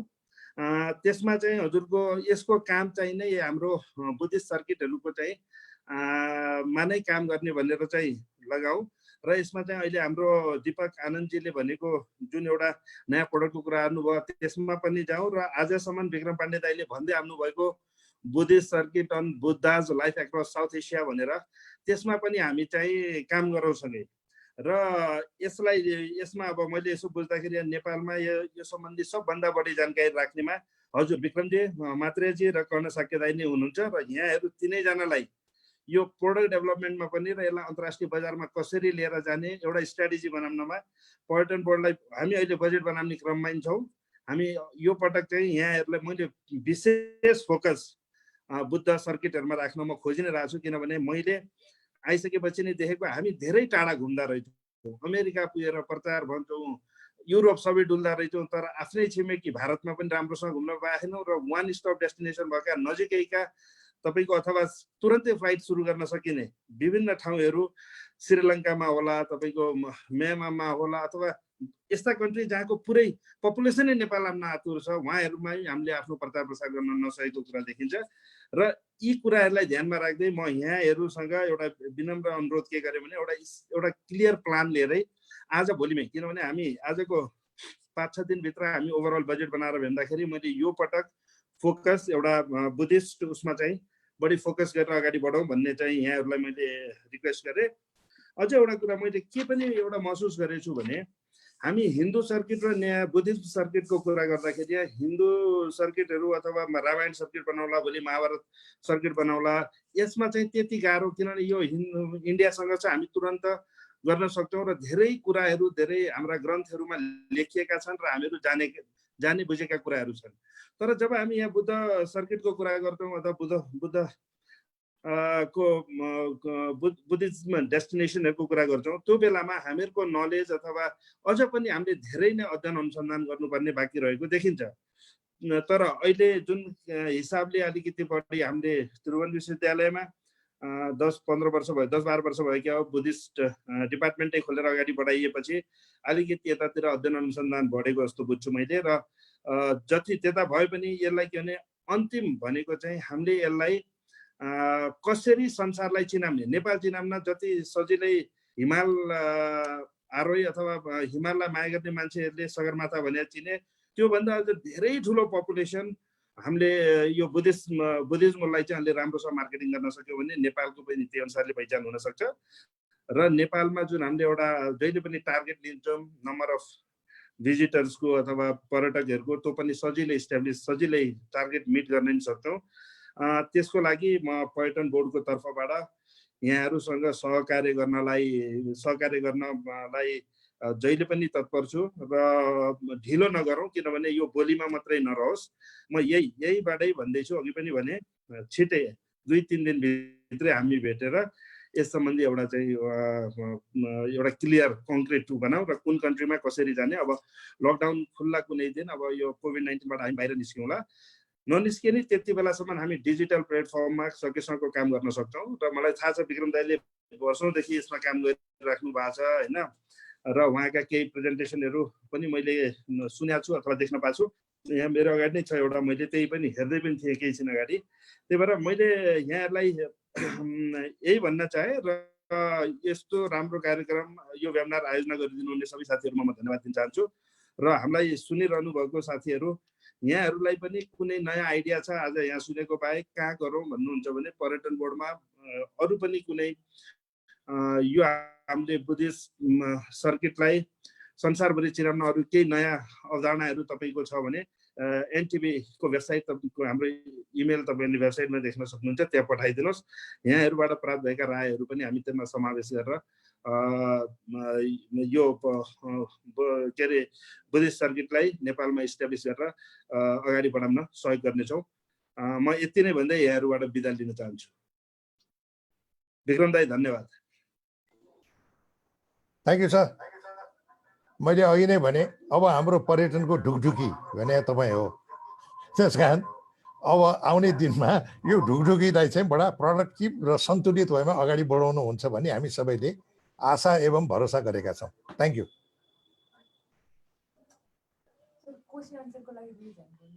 अब हाम्रो थ्याङ्क यू अगेन धनञ्जय रेग्मीज्यू, CEO of Nepal tourism board. हजुरको प्रतिक्रियालाई चाहिँ मैले छोटकरीमा दिँदाखेरि चाहिँ आफ्नो प्रतिक्रिया दिँदाखेरि चाहिँ म के भन्न चाहन्छु भने हालसालै केही महिना अगाडि सी जिनपिङ चाइनाको राष्ट्रपति यहाँ आउनुभएको थियो। तपाईँले पनि पढ्नुभयो होला, जुन मैले पढेको थिएँ। र उहाँले पनि के भन्नुभयो भने चाइनामा यो बुद्धिज्म भन्ने चाहिँ अब हाम्रो अन्तर्देशीय अथवा आफ्नो आन्तरिक देशको चाहिँ एउटा रिलिजनको रूपमा एकदम अगाडि बढेर गइरहेको छ र तपाईँहरूको फ्युचर हो त्यो, वान अफ द फ्युचर चाहिँ त्यो पनि हो। किनभने उनीहरू यहाँ भ्रमण गर्न आउनेछन् भने मतलब उनीहरू भ्रमण गर्न आउँदाखेरि इकोनोमिक एक्टिभिटिज पनि आउँछ, कमसेकम 4-5 रात बस्छन्, किनमेल गर्छन्, भ्रमण गर्छन्, त्यो पनि एउटा इकोनोमिक्स हो। त्यसकारण यो बुद्धिस्ट टुरिज्म भने चाहिँ एउटा एकदम चाहिँ एउटा हामीले अनट्याप्ड मार्केट हो। यदि चाइनाको राष्ट्रपतिले पनि त त्यसो बोल्छन् भने त केही बुझेरै बोले होलान्। र हाम्रो अर्को छिमेकी राष्ट्र भारतले पनि जहाँ पनि एयरपोर्टमा पैसा खनाइ छ, अब हेर्नुहोस् कुशीनगर एयरपोर्ट खोलियो क्यारे, त्यसलाई पनि अन्तर्राष्ट्रिय एयरपोर्टको दर्जा दियो होइन। त्यसपछि बोधगया त पहिलेदेखि चलेको छ। अब सारनाथ भने त बनारसबाट 12 किलोमिटर हो होइन। त भने उहाँहरूले पनि यत्रो बिना लगानी किन गर्यो त भन्दा यस दिस इज द अनट्याप्ड मार्केट। यसले पनि आफ्नो देशको राष्ट्रिय पर्यटनमा एउटा ठुलो कम्पोनेन्टको रूपमा सपोर्ट गर्छ भनेर नै उहाँहरूले पनि इन्भेस्ट गरे होला। त्यसै भएर आउने दिनमा आज अनरेबल भाइस चेयरम्यानले जुन मन्तव्य प्रकट गर्नुभयो र हाम्रो देशको चाहिँ अब आदरणीय व्यक्तित्व कर्ण साक्य दाइले मन्तव्य प्रकट गर्नुभयो र एउटा नालन्दा बोधगयाको स्कलर दीपक राई पनि त्यही भिजन लिएर अगाडि बढिराखेका छ। त्यसकारण यसमा केही छ। अब हजुरहरू सबैले यसमा अलिकति चाहिँ आफ्नो चाहिँ इफोर्ट अथवा थ्रस्ट दिनुभयो भने सारा देशदेखि लिएर छिमेकी देशसम्म पनि सद्भाव र इकोनोमिक एक्टिभिटिज बढेर देशमा केही उन्नति आउँछ। हस्, धन्यवाद। अब म यसपछि धन्यवाद रेग्मीज्यू, विल मिट अगेन। अब यसपछि चाहिँ म सानो क्वेसन एन्सरको टाइम चाहिँ निकाल्न चाहन्छु। मैले यहाँ मेरो चाहिँ यहाँ सहयोगीहरूले भन्दैछन्, त्यहाँ अम्बिका दिजु पनि त्यहाँ देखिनु भएको छ, बसन्त बिदारी पनि देखिनु भएको छ, मेघाले देखिनु भएको छ र उहाँहरूले चाहिँ केही आफ्नो मन्तव्य क्वेसन एन्सर प्रकट गर्नु भएपछि अनि म ज्ञानिन राईजीकोमा जानेछु। हस्, ल त मेरा सहयोगीहरू अब क्वेसन एन्सरलाई खोलिदिनुहोस् त। Ambika दिजु, you can come forward and express your opinion. Thank you, Vikramji. This is very good what you have done. I'm very, very happy to be among you. It was great to know all this, to learn. As Karna said, I was there to learn, really, to hear and learn, and I learned a great deal. And now I have the urge to do something more. I will talk to you later, and I will talk to Dhananjay ji also regarding what I have in mind, and not just now. But this is great what you all are doing, and what you talk, what Deepak Anandji has talked about and what he has studied. We should go further, and we should have more Nepali people also doing the same, studying. We have Durham University, but we should be doing more of the research, more of the work through our people also. And there are beautiful people, there are great people here. So Vikram, we should talk, and I would like to talk to you. Thank you very much. And I thank everybody. I would like to thank the Venerable Vice Chairman of Lumbini Development, Mr. Anand from India, for the scholar, and the one who has studied so much the roots and everything, which is great. It was great to learn about it. And Dhananjay ji, thank you for talking about tourism and development. And Karna, of course, Karna, great on what you are doing. As you're a Sakya, I'm glad you go ahead and do it as a Sakya. So this is what I would like to say, and congratulate every one of you. And if we go on in this way and not only talk about tourism, but our aim should be to develop the Buddhist trail, the Buddhism that is around the world. And you're talking about it's a religion. It is a philosophy, and that is what we need. And I think what we talked about, the Mr. Kwak, we had a long talk with him before he started doing it. And the place of peace is what we need to develop in that area. And also the research and work together with India, as well as Pakistan, as well as Bangladesh. Thank you, Vikram. Thank you, ma'am. Thank you, Diju. Now, I would like to invite Basanta Bidari, sir, Professor Basanta Bidari, sir.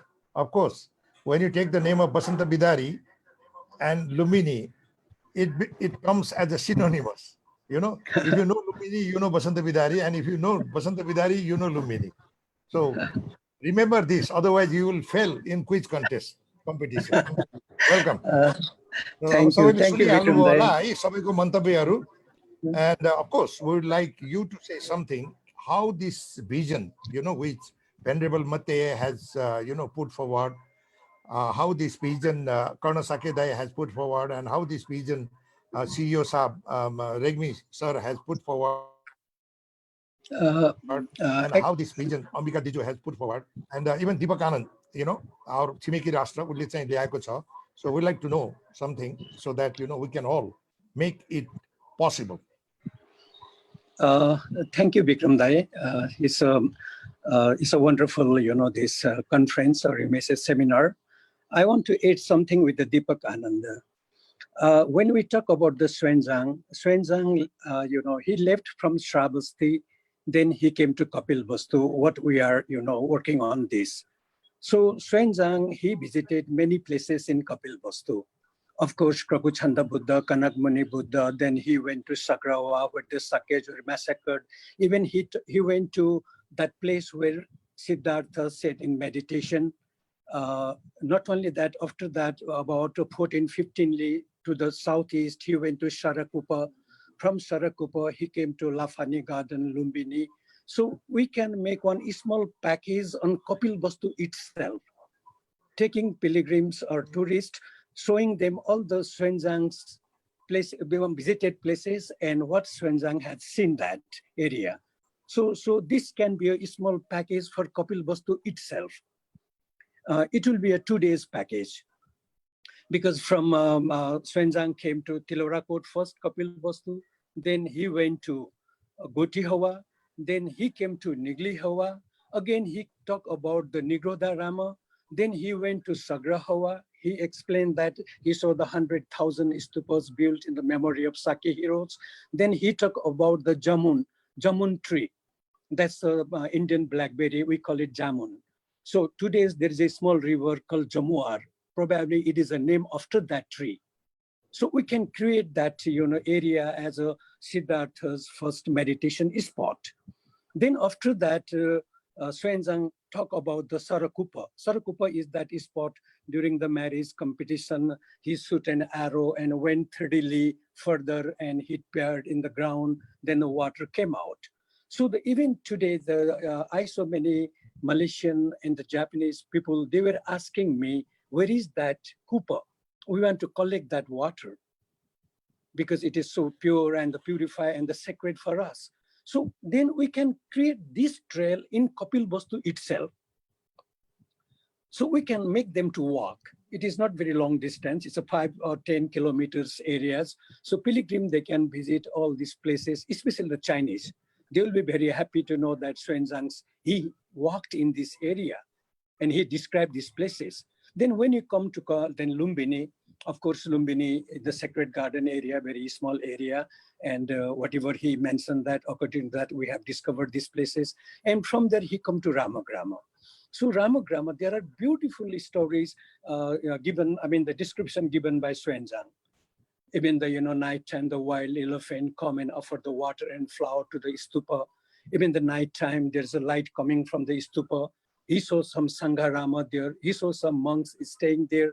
So these are the trail, we can create. So the people, they prefer to walk from Kapil Vastu. After visiting all the places, they come to Sarakupa, then come to Lumbini. From Lumbini, then they can go to Ramagrama. So this is a wonderful, these ideas we can create in especially this area.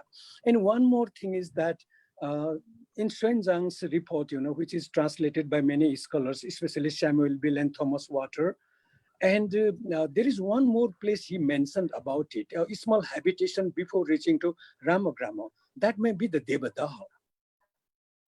So we have some excavation at Devadaha. We can take them to Devadaha, then Ramagrama. And from Ramagrama, Xuanzang, he went to Kushinara. Then he talked about the Kushinara and all that. Then on the way, he went to Paba and Baisali and all. This is all the ancient, trade route, Uttarapatha. And that through Uttarapatha, Buddha traveled many times in his life. So we can, add some more story. Without a story, we cannot make, the trail.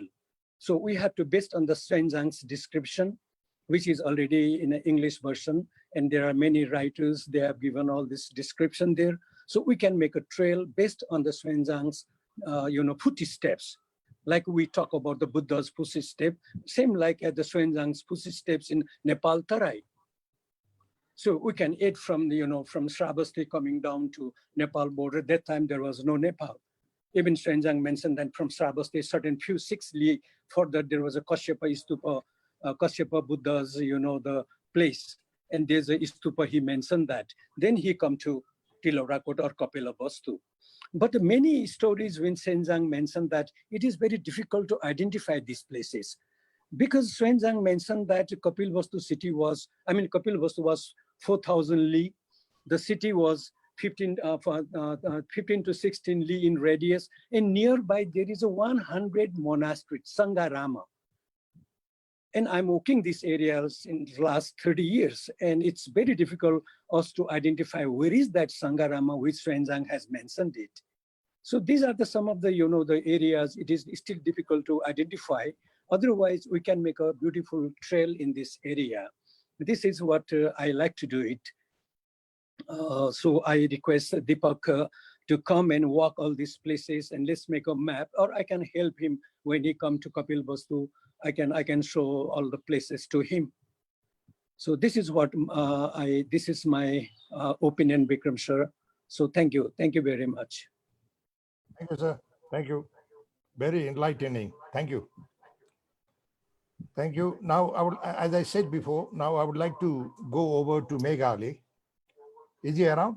Megji, तपाईँ हुनुहुन्छ? छ? Megji, आउनुहोस्.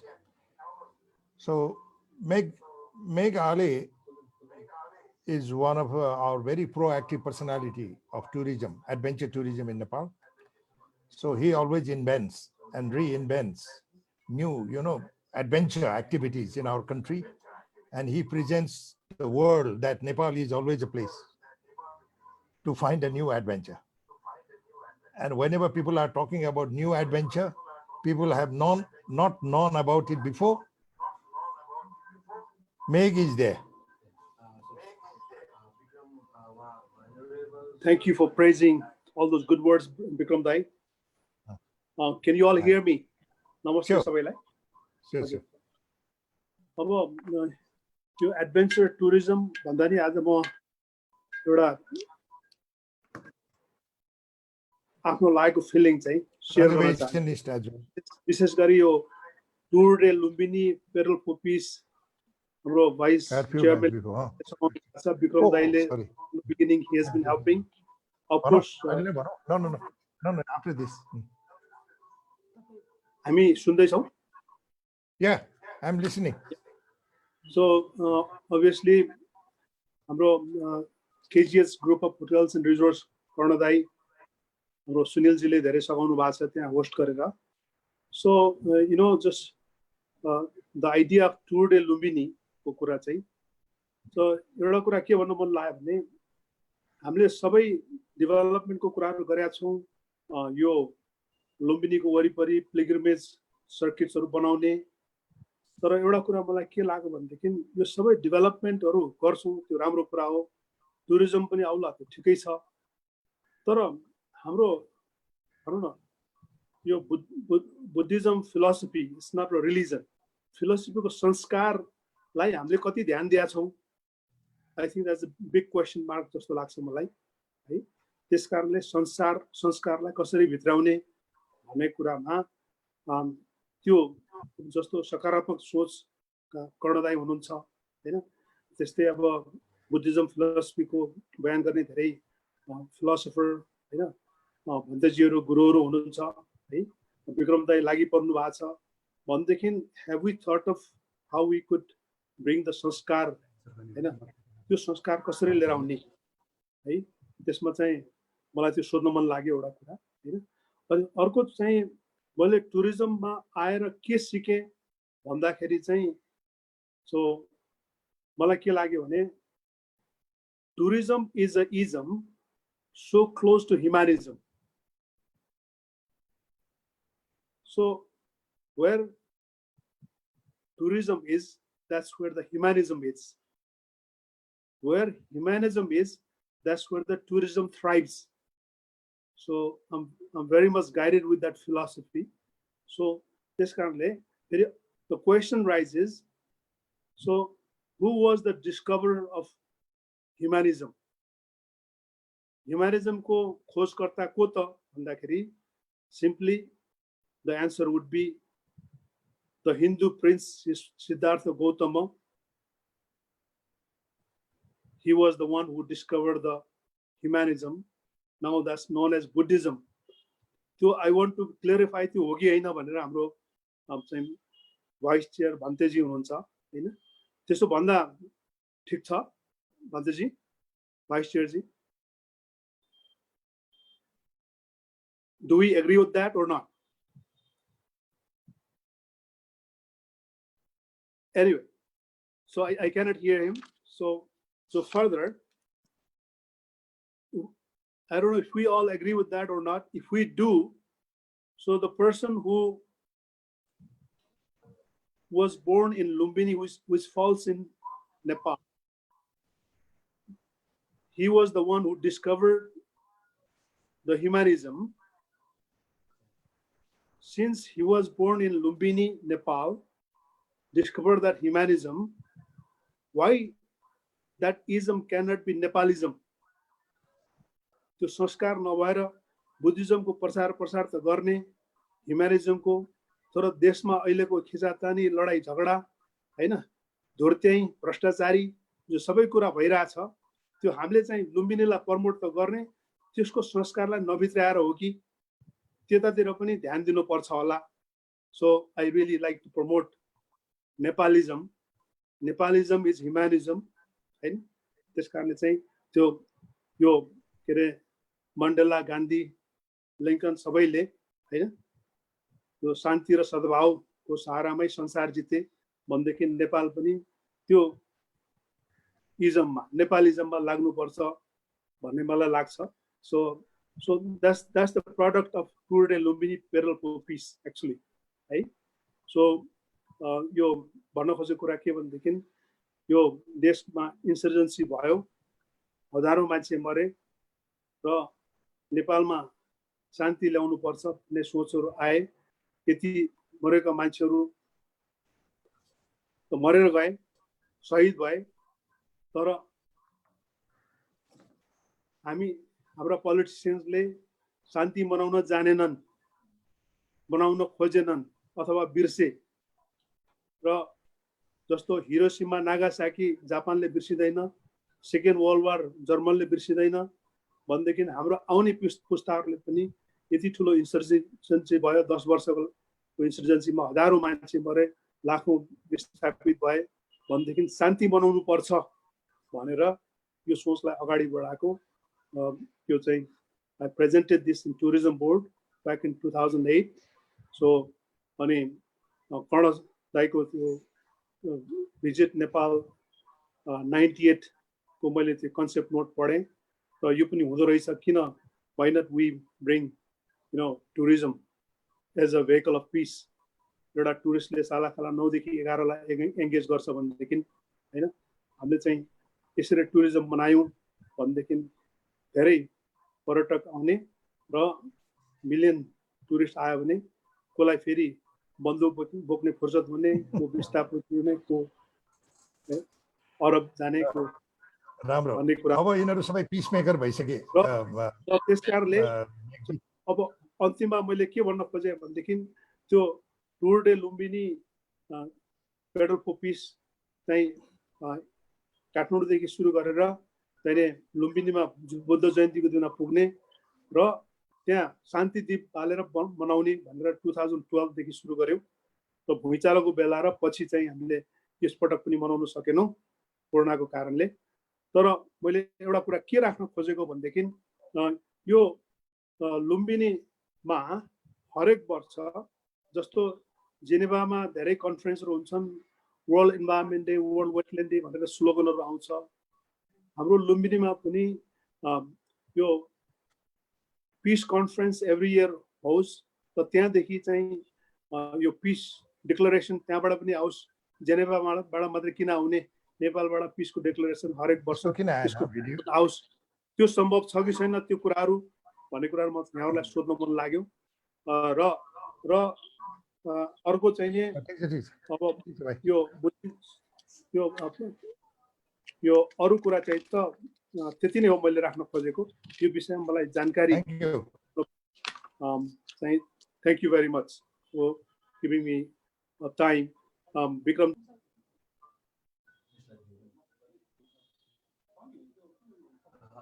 Thank you, Megji. Thank you for your input. And this is also going to give us a new, way of thinking, what we can do better in our upcoming days. Thank you. Now I would like to go back to Venerable Vice Chairman. I think you wanted to say a few words, before you actually, I did not see the message. So basically, sir. Yeah. I just wanted to share a few words because we didn't realize Megdai was going to join us.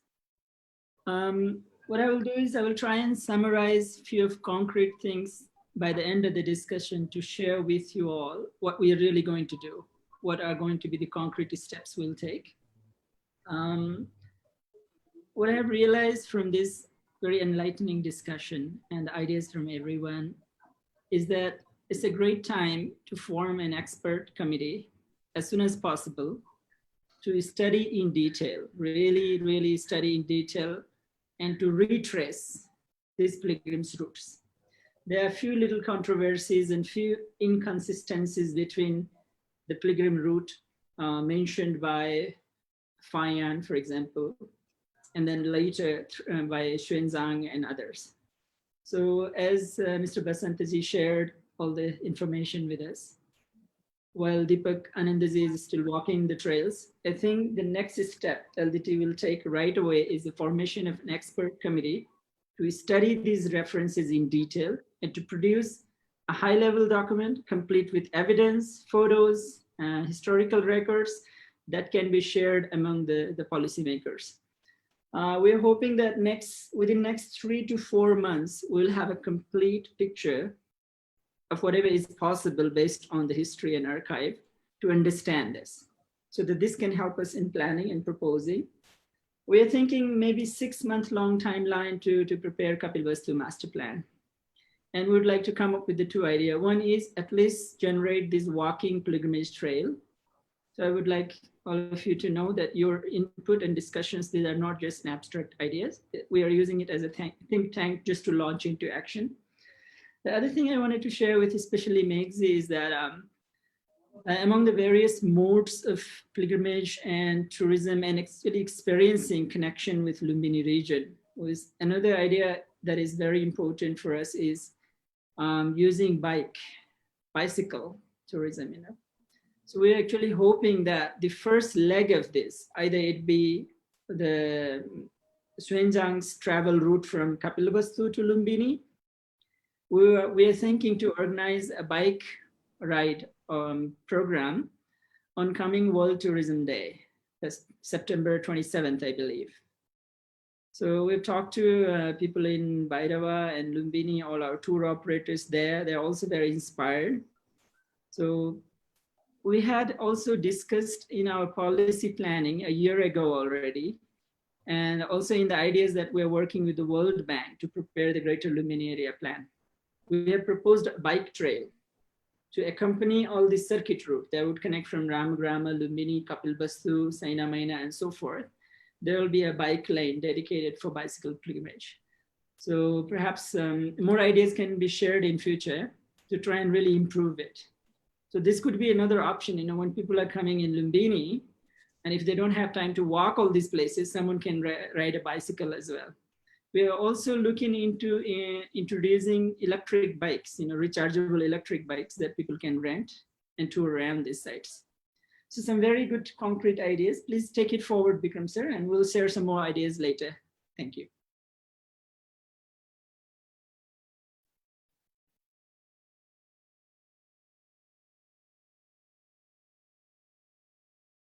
Unmute. Thank you, VC. I think we are very lucky to have a very dynamic and very productive ideas for tourism activities also, and we have a vice chairman like you, and we are very, very honored, as well as we are very lucky. Thank you, VC. Now I would like to go over to Ganin. Ganin ji, he is the acting member secretary of Lumbini Development Trust, and I know Ganin for the last 20 years. He has been dedicating his life for Lumbini, Kapilvastu, and all these Buddhist or Buddhism related heritage as well as archaeological sites. And he has always many stories to tell, the authentic story. So Ganinji, would you like to say something? Thank you, so Bikram. Over to Ganinji.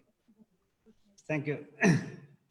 Especially, I'd like to thank Mr. Anand for very insightful presentation. But I'd like to suggest you to incorporate, the suggestions and comments made by our, the pioneer, distinguished archaeologist of this region, Mr. Basanta Bidari. And extremely sorry, Mr. Anand, we could not complete your journey last time, due to the COVID-19. So we're extremely sorry for that, and definitely will make success very soon when this COVID-19 effect will be sought out. Yeah, this could be the very wonderful product. Last year we have developed Buddhist Circuits of Nepal plan, which incorporate, the plans throughout the Buddhist heritages in the, the country, Nepal. So it has connected all the Buddhist sites through east to west, south to north, including some, the roads, the Silk Road also. एकदमै धेरै राम्रो discussion आयो, खास गरी चाहिँ हाम्रो Pioneer, अब हाम्रो डिस्टिङ्ग्विस्ड पर्यटन व्यवसायी हाम्रो श्रद्धेय कर्ण साक्य दाइले पनि आज पार्टिसिपेट भइदिनु भयो र चाहिँ उहाँको जुन खालको भिजन छ, खास गरी जहिले पनि लुम्बिनी चाहिँ अब एउटा यस्तो ठाउँ हो हैन जहाँ चाहिँ आस्था र विश्वासलाई चाहिँ मान्छेले प्राथमिकता दिएर हेरिरहेको छ र हामीले चाहिँ धेरै कामहरू गर्न पर्नेछ। ग्रिनरीको कुराहरूमा पनि गर्नुभयो as environmental specialist.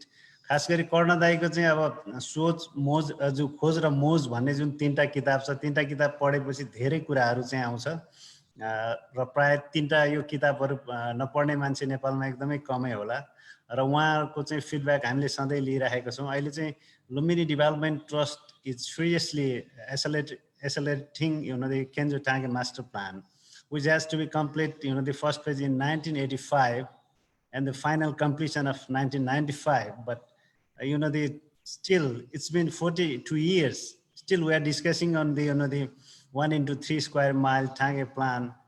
So now Venerable Vice Chairman has highlighted, we're going to develop the Greater Lumbini plan very soon. This plan may incorporate all the sites related to Phaian and Xuanzang. Xuanzang's travel account helped to explore, especially the Buddha's birthplace. We do have Ashokan pillar. He didn't mention about the inscription, but somehow his travel account helps to, they explore these sites. So Ashokan pillar give us an epigraphic evidence of the Buddha's birthplace. So we are now focusing for the development of the, the activities related to the Lumbini Master, the Greater Lumbini plan, mostly Kenzo Tange plan, 1 into 3 square mile plan. So regarding the, the remarks made by the CEO of Nepal Tourism Board, yes, we should work together for the, the global promotion of Lumbini or Buddhist circuits of Nepal. हामीले चाहिँ खास गरी जहिले पनि south र नर्थलाई बिर्सिँदाखेरि यो समस्या भइरहेछ यो टुरिज्म प्रमोसनमा। कर्ण साक्य सरहरूलाई यो राम्रै थाहा छ र टुरिज्म बोर्डले चाहिँ खास नर्थ र साउथ इन्डिया र चाहिँ चाइनालाई अलिकति फोकस गरेर बुद्धिस्ट कन्ट्रिजहरूलाई चाहिँ टार्गेट गर्ने हो भने अहिले यो लास्ट मार्चदेखि जुलाईसम्म चाहिँ हामीले झन्डै 7 लाख पर्यटकहरू चाहिँ लुम्बिनीमा घुमाइसकेको छौँ। अहिले कर्ण सरले भन्नुभयो वास्तवमा यहाँको लोकल केही चाहिँ इन्टरनेसनल मङ्कहरू बाहेक चाहिँ हामीले फरेन पिपुलहरूको चाहिँ फेस देख्न नपाएको पनि धेरै भयो, झन्डै 5 महिना भइसक्यो। भाइस चेयरम्यानले भन्नुभयो हामीले चाहिँ एउटा तिलौराकोटलाई चाहिँ वर्ल्ड हेरिटेज साइटमा चाहिँ इन्स्क्राइब गर्नको लागि पनि एउटा एकाडेमिक कम्पेटिटिभ वर्कसप चाहिँ कन्डक्ट गऱ्यौँ। We had a very distinguished participants from India, Dr. Manjul from Archaeological Survey of India, Dr. Azim, Director General of the Department of Archaeology, Pakistan, and distinguished professor from Japan, UK, Iran, Bangladesh, Professor Sanas from Bangladesh, Director General of the Sri Lankan Central Cultural Fund, Professor Pisanta Gunawardana. Definitely that outcomes may help to enhance even the the route of this Xuanzang as well. This could be the additional supporting document for us because we are working, on the further document of the, the nomination dossier. So definitely this Xuanzang's route may help us. This, the insightful evidences, accounts of the, the Chinese pilgrims and traveler may help us. Because they have mentioned a lot about the outside, so we are vigorously working on this. र खास गरी अघि मेघालय दाइले भन्नुभयो अब मेघालय दाई अम्बिका म्याडमले भनेको कुराहरू चाहिँ बसन्त सरले भनेको कुराहरू हामीले चाहिँ हाम्रो फाइनल आउटकममा चाहिँ इन्कर्पोरेट गर्छौँ र चाहिँ यसको यो सबै रेकर्डिङ भइरहेको छ अहिले। यस रेकर्डलाई चाहिँ एउटा राम्रो डकुमेन्टको रूपमा प्रोड्युस गर्नको लागि चाहिँ एक्सेल ट्रिप खास गरी यो चाहिँ अब लुम्बिनी डेभलपमेन्ट ट्रस्टले चाहिँ कन्डक्ट गरेको सेमिनार वेबिनार भए पनि विक्रम दाईलाई चाहिँ हामीले as a goodwill ambassador of Lumbini development trust हामीले यो प्रोग्रामलाई चाहिँ मोडरेट गरिदिनको लागि चाहिँ भाइस चेयरम्यान हामीले चाहिँ रिक्वेस्ट गऱ्यौँ, उहाँले एक्सेप्ट गरिदिनु हो। We are very much grateful with Vikram Pandey दाई। र यो आउटकमलाई चाहिँ हामीले एउटा पोजिटिभली लन्च गर्नेछौँ र चाहिँ अझ फर्दर अब यो दिस इज नट यो लास्ट डिस्कसन पनि होइन, किनभने mister Anand has to do little more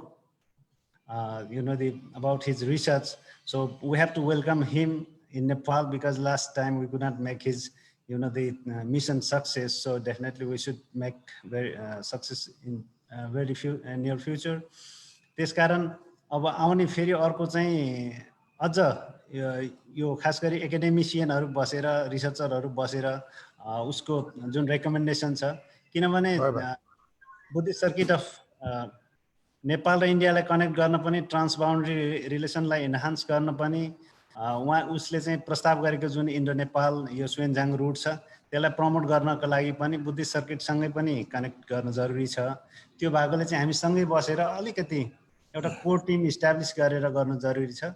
र सिओ साहबले भन्नुभयो जस्तो खास गरी चाहिँ जोइन्ट प्रमोसनमा चाहिँ जानको लागि एनटिभीलाई चाहिँ अब हामी एकदम हार्दिक अनुरोध गर्छौँ, किनभने लुम्बिनी डेभलपमेन्ट ट्रस्टले प्रमोसनको चाहिँ हामीले चाहिँ अब बजेट हाम्रो चाहिँ इन्टरनल बजेट हो। इन्टरनल बजेट अहिले चाहिँ हाम्रो जिरो छ, किनभने जेरो टुरिस्ट इन लुम्बिनी भनेर कर्ण सरले पनि भन्नुभयो। अहिले रियालिटी पनि त्यही हो। त्यो भएकोले अब हामी चाहिँ we have to discuss on it. र टुरिज्म बोर्डको चाहिँ जुन बजेट छ खास गरी यो जोइन्ट टुरिज्म प्रमोसनको लागि specially focused on Buddhist countries like होइन अब म्यानमार, क्याम्बोडिया, थाइल्यान्ड, भियतनाम लगायतको देशहरूमा चाहिँ हामीले चाहिँ प्रमोसन गर्न एकदमै जरुरी छ। र चाहिँ इन्डिया र चाइनालाई त कुनै पनि हालतमा छोड्नुहुन्न र धेरै टुरिस्ट ल्याउन सकिने धेरै एक्सेसहरू धेरै इजी एक्सेस छ, कनेक्टिभिटी एकदमै सजिलो छ। त्यो भएको कारणले इन्डिया र चाहिँ चाइनालाई टार्गेट गरेर पनि हामीले प्रोग्रामहरू लन्च गर्नु जरुरी छ। र म यहाँहरू सबैलाई धेरै धन्यवाद दिन चाहन्छु। विक्रम दाई अब अहिले अब मेरो तर्फबाट चाहिँ खालि आउटकमको रूपमा चाहिँ पछि हामी सेयर गरौँला यसलाई, यो रेकर्डिङलाई। स्योर थ्याङ्क यू ज्ञानेनजी। र हामी सबैको प्रयास पनि जुन तपाईँले गरिराख्नु भएको छ, हाम्रो प्रयास पनि त्यही हो कि यो बढ्दो बुद्धिस्ट पर्यटनको केही लाभांश लुम्बिनीले पनि पाउनु पर्यो। अब म चाहिँ गुरुकुल एम्बेसडर भएर आउने बेलाको जुन त्यो एउटा सबै आम चर्चा थियो कि लुम्बिनीमा टुरिस्टहरू आए 1.5 घन्टा बसे 2 घन्टा बसे भन्ने मात्रै जनगुनासो थियो। र यहाँसम्म कि एकचोटि पाटाको चेयरम्यान सुनिल साक्यले त टुरिज्म बोर्डको एउटा मिटिङमा के शुद्ध भन्नुभयो भने लुम्बिनीमा हाल आएर टुरिस्टहरूको सालाखाला बसाई 42 मिनट भन्नुभयो। भन्दाखेरि त सबै छानाबाट खस्या जस्तो भए। त्यस कारण मैले पनि एज ए गुरुकुल एम्बेसडर तपाईँहरूले मलाई प्लेटफर्म दिनुभयो गुरुकुल एम्बेसडरको एउटा काम गर्न, र मैले पनि अहिले विश्व जगतमा गएर यति हल्ला पिटेको छु। अब त्यसको रिजल्ट तपाईँहरूले हाम्रो एयरपोर्ट खोलेपछि थाहा पाउनुहुन्छ कि साँच्चीकै हो रहेछ विक्रम दाइले चाहिँ मेहनत गर्नुभएको रहेछ भनेर।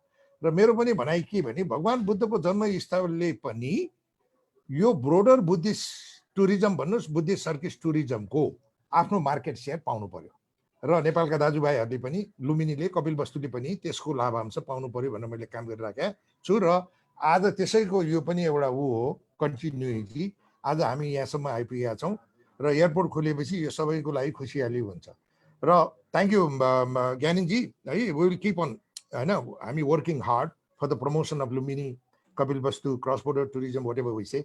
अघि मैले तपाईँलाई बोलाउनु अगाडि एकजना चौथौँ चाहिँ नेपालको विशेष पर्यटन क्षेत्रमा लामो समय योगदान दिँदै आउनुभएका काम गर्दै आउनुभएका एकजना व्यक्ति पनि हुनुहुन्थ्यो। अब उहाँलाई छोटो मन्तव्य राखिदिन। शरद प्रधानजी, तपाईँ चाहिँ टुरिज्म क्षेत्रमा नचिन्ने मान्छे छैन तपाईँलाई, तपाईँले छोटो मन्तव्य राख्दैन, म तपाईँलाई इन्भाइट गर्छु। धन्यवाद विक्रमजी। मन्तव्य मैले यो सबै सुने। मन्तव्य भन्दा पनि आजको यो कार्यक्रममा यस वेबिनारमा चाहिँ म एक्सेल ट्रिप नेपालबाट चाहिँ आबद्ध हुनु पाउन धेरै खुसी छ। हामीले यो भएको वेबिनारमा चाहिँ टेक्निकल सपोर्ट चाहिँ हाम्रो एक्सेल ट्रिप नेपालले गरेको थियो। एक्सेल ट्रिप नेपाल चाहिँ नेपालको पहिलो ओटिए हो जसले चाहिँ अनलाइन होटेल बुकिङ र अनलाइन एयरलाइन्स बुकिङहरू गर्छ। र यो सहकार्य यो जुन पुनित कार्यमा चाहिँ हामी एक्सेल ट्रिप नेपाल पनि एउटा जुन प्याकेजहरू जुन चाहिँ यहाँ विभिन्नहरू बनाउँछ त्यसलाई चाहिँ हामीले अन्तर्राष्ट्रिय रूपमा सेल गर्न अन्तर्राष्ट्रिय प्रबन्धन गर्न चाहिँ सहयोग गर्नेछौँ। यति भन्दै मेरो मन्तव्य यहीँ राख्दछु। धन्यवाद। बुद्धिस्ट पर्यटनलाई धन्यवाद। बुद्धिस्ट पर्यटनलाई गर्नु सबै निकायहरू खुला हुनु पर्यो। हस्, धन्यवाद शरदजी। बुद्धिस्ट पर्यटनलाई अगाडि बढाउनु पर्यो। सबै च्यानल, सबै गेटवेज, सबै निकायहरूले हाम्रो लुम्बिनी, कपिलवस्तु, रामग्राम सबै बुद्धिस्ट हेरिटेज साइटहरूलाई प्रमोट गर्नु पर्यो। हुन्छ, थ्याङ्क यू शरदजी। अब I think we are coming to the closing of our web seminar today and it has been fantastic seminar. आज यस्तो यस्तो कुराहरू हामीले चाहिँ सुन्न पायौँ हाम्रो विज्ञ र अनरेबल भाइस चेयरम्यान बाट र हाम्रो चाहिँ के भन्छ नेपालको प्रतिष्ठित पर्यटन विज्ञ, कन्जर्भेसन विज्ञ जे भन्नुहोस् अथवा सोच समूहको चाहिँ एउटा अगुवा दाई कर्णसाके दाईबाट र नेपालको सधैँ प्रशंसा गरेर नेपाललाई सधैँ चाहिँ एकदम फ्रेन्डली उसबाट हेर्ने दीपक आनन्दजी र उहाँ चाहिँ जहिले पनि नेपालको चाहिँ पक्षमा र नेपालको चाहिँ पोजिटिभिटीहरूको कुराहरूमा ज्यादा चाहिँ उहाँलाई इन्ट्रेस्ट भएको मान्छे हुनुहुन्छ। कहिलेकाहीँ हामीहरूसँग चाहिँ बोर्डर पारी काम गर्दाखेरि अलिअलि गुनासो र ऊ पनि सुन्नुपर्छ, तर दीपक आनन्दजी चाहिँ हाम्रो इष्टमित्र जस्तै हुनुहुन्छ र उहाँका रिसर्चहरूले आउने दिनहरूमा धेरै चाहिँ ठुलो मद्दत गर्नेछ भन्ने आशा गरेका छौँ। र आज जे जस्तै चाहिँ यो मन्तव्यहरू आज भाइस चेयरम्यानले प्रकट गर्नुभयो र त्यसले चाहिँ एउटा अब लुम्बिनीलाई एउटा नयाँ उचाइ, नयाँ पहिचान र नयाँ चाहिँ एउटा इमेजमा लैजान्छ भने हामी सबै विश्वस्त छौँ। र थ्याङ्क यू धनञ्जय रेग्मीज्यू, तपाईँले पनि आफ्नो चाहिँ मन्तव्यहरू प्रकट गर्नुभयो र आउने दिनमा तपाईँले चाहिँ टुरिज्म बोर्डले अहिलेसम्म बुद्धिस्ट पर्यटनमा त्यति राम्रो समय दिन पाइरहेको छैन भन्ने पनि गुनासो चाहिँ सुनिन पाइन्छ। त्यस कारण आउने दिनमा तपाईँले अलिक बढी समय दिनुहुनेछ र यसलाई एउटा नयाँ गति दिनुहुनेछ भन्ने आशा राखेको छु। कर्णसाके दाईलाई त मैले मेरो धेरै आफ्नो अभिनन्दन गरि नै हालेँ र आज क्वेसन एन्सरमा आउनु भएको अम्बिका दिदीलाई पनि धेरै धेरै म कृतज्ञता ज्ञापन गर्दछु। त्यस्तै हाम्रो मेघाले, त्यसपछि बसन्त बिदारीजी जसले चाहिँ अब लुम्बिनीमा आफ्नो सारा चाहिँ जीवन चाहिँ खर्चेर लुम्बिनीको विकास र लुम्बिनीको चाहिँ हेरिटेजहरू, सम्पदाहरू कन्जर्भेसनमा आफ्नो जीवन लगाउनु भएको छ। र थ्याङ्क यू शरदजी। र अन्त्यमा आएर म आफै आजको चाहिँ यो कार्यक्रम सञ्चालन मोडरेटर भन्छ के अरे होइन गर्दैछु र म चाहिँ अहिले लुम्बिनी विकास कोषको गुडविल एम्बेसडरमा चाहिँ कार्यरत छु र मेरो पनि एउटा इच्छा के थियो भने लुम्बिनी कपिलवस्तुलाई आफ्नो तर्फबाट केही सहयोग गर्न सकिन्छ कि भनेर मैले चाहिँ निकै नै भयो मेहनत गरेको र आज म तपाईँहरूलाई यो एउटा सेयर गर्न पाउँदा बडा खुसी लाग्छ कि मैले आज 6-7वटा भगवान् बुद्ध जन्मिनासाथ, सिद्धार्थ गौतम जन्मिनासाथ 7 पाइला हिँड्नु भएको थियो अरे। हामीले 7वटा गतिलो प्रोग्राम बनाइदिएका छौँ। त्यसमा सबभन्दा उत्कृष्ट प्रोग्राम हुन लाग्छ मायादेवी सुत्केरी बाटो। किनभने मलाई एउटा वर्ल्डलाई सेन्सिटाइज गर्ने प्रडक्ट चाहिरहेको थियो, मलाई वर्ल्डलाई मोबिलाइज गर्ने प्रडक्ट चाहिरहेको थियो के भने अब बोधगया भन्नासाथ इन्लाइटमेन्ट भन्ने आउँछ र यो बर्थ प्लेसलाई पनि अझ एउटा सेन्सिटाइज गर्ने केही प्रडक्ट मैले ल्याउन सक्छु कि भनेर अध्ययन गर्दा गर्दा मैले बसन्त बिदारीजीलाई काठमाडौँ मेरो अफिसमा एकचोटि चाहिँ मैले बोलाएको थिएँ र मैले उहाँलाई चाहिँ अनुरोध गरेँ। उहाँले एक्सेप्ट गरेर आइदिनु भयो र मैले उहाँलाई के भने परापूर्वकालमा त्यहाँ केही न केही रुट थियो होला, नत्र देवदहको राजकुमारीसँग राजा शुद्धोधनको चाहिँ कसरी बिहा भयो त, तर बुद्ध भगवानको चाहिँ के अरे मामा घर त्यहाँ कसरी भयो त भनेपछि परापूर्व कालमा केही न केही वाक वेज भन्नुहोस् अथवा ट्रेड वेज भन्नुहोस् अथवा वाकिङ रुट, एग्रिकल्चरल रुट जे भने थियो होला। एकपल्ट यसलाई चाहिँ अलिकति केही एउटा चाहिँ धेर थोर एउटा चाहिँ उ गर्न सकिन्छ कि एउटा कोर्नुहोस् न। तपाईँ त अब प्रोफेसर साहब जिन्दगीभर यसैमा लाग्नु भएको छ। It doesn't have to be 100% Google map अनुसार चाहिँ करेक्ट हुनुपर्छ भन्ने छैन, तर मोटामोटी चाहियो भने चाहिँ उहाँले त्यहीँ फटाफट कोर्नुभयो। त्यो कोरिसकेपछि मैले उहाँलाई चाहिँ भनेको थिइनँ मेरो भित्रको मकसद के थियो र ठिक छ ल अब यो बाटोलाई पनि बिस्तारै प्रचार गर्नुपर्छ भनेर मैले त्यसलाई आफ्नो चाहिँ अफिसमा राखेँ र मैले गएर अनि अन्तर्राष्ट्रिय मार्केटमा त्यसलाई चाहिँ कसरी चाहिँ मैले चाहिँ प्रस्तुत गरेँ भने we have a new product in Lumbini and Kapilvastu, connecting Lumbini and Kapilvastu, that is called mother Mayadevi maternity route. र त्यसलाई नेपालीमा मैले सुत्केरी बाटो भनेर किन राखेँ भने मान्छेलाई सेन्सिटाइज गर्न के, किनभने we need some good words to sensitize people. सुत्केरी भन्नासाथ मान्छे झसङ्गै हुन्छ, हुन पनि हो। उहाँ बच्चा पाएको भोलिपल्टै अथवा त्यही दिनै बेलुकै अथवा तेस्रो दिन सिद्धार्थ गौतमलाई नुहाइधुवाइ गरेर चाहिँ फर्किनु भयो आफ्नो दरबारमा। त्यो बाटो चाहिँ प्रमोसन गर्न सक्यो भने world will thank us, world will be happy, so will be Kabilvastu people, so will be Lumbini people, and so will be Nepalese people भनेर मैले यही कन्सेप्ट डेभलप गरेर मैले दिल्लीमा गएर वर्ल्ड ब्याङ्कमा यस्तो दमदार मैले भाषण गरेँ कि भगवानको कृपाले वर्ल्ड ब्याङ्कको चिफ हुनुहुँदो रहेछ एउटा लेडी नै, त्यो लेडीलाई यस्तो इम्प्रेसन परेछ मेरो प्रस्तुति कि उहाँले तुरुन्तै एक्सेप्ट गर्नुभयो र त्यो तुरुन्तै एक्सेप्ट गरेर आज त्यो मदर मायादेवी सुत्केरी बाटोलाई प्रमोसन गर्न उनीहरू चाहिँ यहाँ लुम्बिनीमा आएर हाम्रो अनरेबल भाइस चेयरम्यानसँग चाहिँ कुराकानी गरिराखेका छन्, सहकार्य गरिराखेका छन्। आशा गरौँ एक दिन वर्ल्ड ब्याङ्कले त्यहाँ इन्भेस्ट गर्नेछ र त्यो बाटोलाई एउटा वर्ल्डको नमुनादार एउटा प्रडक्टको रूपमा इस्टाब्लिस गर्नेछ, जसले गर्दाखेरि प्रदेश 5 मा एउटा स्वर्ण युगको सुरुवात हुनेछ। किनभने अहिले चाइनासम्म जोड्दाखेरि संसारमा बुद्धिस्ट पपुलेसन 100 करोड नाग्छ, त्यसमा 50 करोड त छोरी मान्छे हुन्छ। त्यो छोरी मान्छेहरूले एकपल्ट मायादेवी सुत्केरी बाटो आउन इच्छा गर्छन् भन्दाखेरि हाम्रो चाहिँ लुम्बिनी कपिल वस्तुमा एउटा सुनौलो भविष्य अब पर्खेर बसेको छ र यसलाई चाहिँ कसरी चाहिँ यसलाई चाहिँ सकारात्मक उसमा यसलाई चाहिँ अब ड्रिम कम्स ट्रु भने जस्तो यो प्रोजेक्टलाई सक्सेस गराउने, यसमा हामीलाई वर्तमान भाइस चेयरम्यान भेनरेबल मध्य साक्य पुत्तको पनि आशीर्वादको ठुलो जरुरत छ। र त्यसपछि मैले अर्को एउटा सेन्सिटाइज गर्न के ल्याएँ भने 400 century BC, between 400 to 500 century BC मा ग्रिसमा स्पोर्ट्सको जन्म भएको थियो। र मैले के भने स्पोर्ट्स प्रेमीहरू कर्ण साके दाइले एकपल्ट नेपाल टुरिज्म बोर्डमा चाहिँ एउटा भाषण गर्नुभएको थियो कि वर्ल्डमा between 27 to 30% people are sports loving people भनेर मलाई भाषण गर्नुभएको, मैले मनमा त्यो टिपेर राखेको थिएँ। र त्यही चाहिँ एउटा डाटाको आधारमा मैले चाहिँ के विचार गरेँ भने लुम्बिनीमा मैले एउटा केही किसिमको स्पोर्ट्सको गन्ध मिसिएको काम गरिदिन पाएँ भने त यसले त वर्ल्डले यसलाई त एउटा ठुलो चाहिँ एउटा तीर्थस्थल बनाउँछ भनेर मैले चाहिँ के ल्याएँ भने स्पिरिचुअल स्पोर्ट्स भन्ने कन्सेप्ट ल्याएँ। त्यसै भएर 2017 साल March 12 full moon day Phagu पूर्णिमाको दिन जुन पुण्यतिथिमा सिद्धार्थ गौतम पहिलोपल्ट भगवान बुद्ध भएपछि आफ्नो घर फर्किनु भएको दिन 2017 मार्च 12 फागु पूर्णिमाको दिन लुम्बिनीको प्राङ्गणमा हामीले स्पिरिचुअल स्पोर्ट्सको जन्म दियौँ र आज त्यो संसारमा बिस्तारै पपुलर भएर गइराखेको छ। Spiritual sports was born in Lumbini in the same way athletic sports was born in Greece. त यस्तै यस्तै अन्य कार्यक्रमहरू छ, मेरो 7 वटा कार्यक्रम जुन म सबै चाहिँ अब कम्पाइल गरेर ज्ञानिनजीलाई दिन्छु।